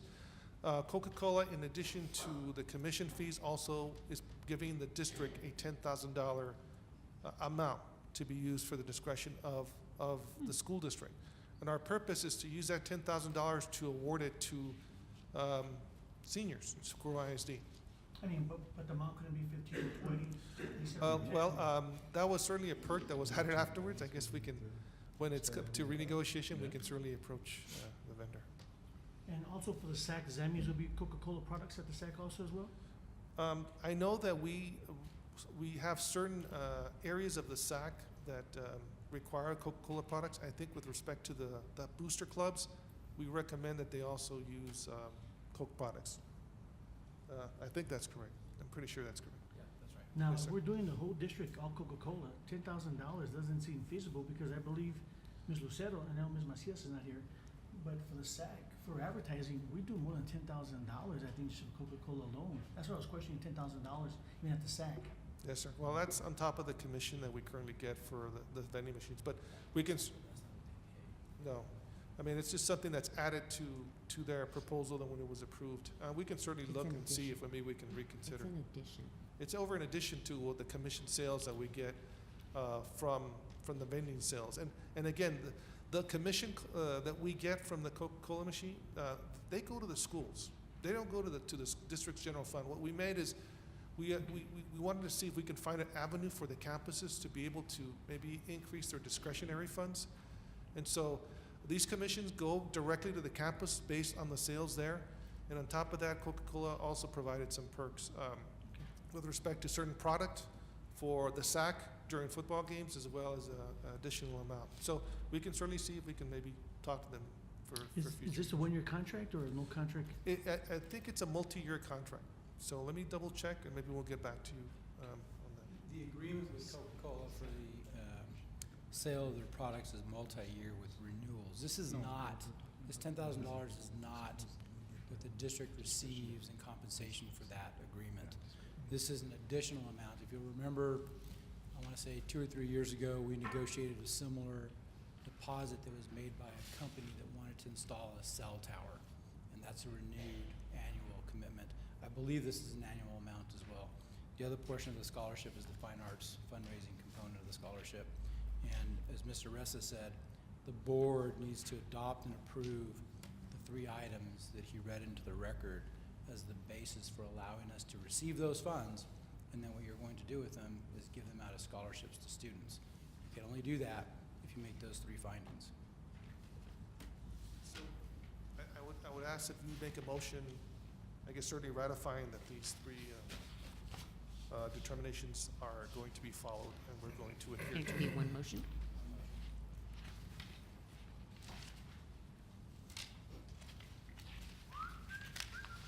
President Nájera?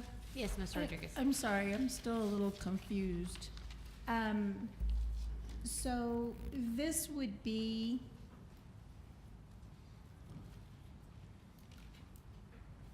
we would, so the revenues that would be generated from these 2 particular events would be used as scholarships to needy students, so to speak. Because we would be using district resources, at least in one of these, we need to make sure that these 3 determinations are adhered to legally be able to use district resources in the first place and then be able to derive the profits of that as scholarships to our students. okay. And so I think in the cover page, you have the listing of those 3 determinations and so forth. Ms. Nájera? I'm sorry. Mr. Blanco, so what do we need to do? Just one motion. One motion to approve as presented? Yeah, so what you're doing is you're approving the use of the donation of funds, and to Mr. Russell's point, maybe I should have been a little bit more clear.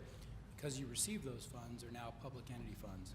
You cannot legally expend public funds for what would generally be perceived as a private purpose, that being giving money to an individual for use in their own future endeavors in school as a scholarship.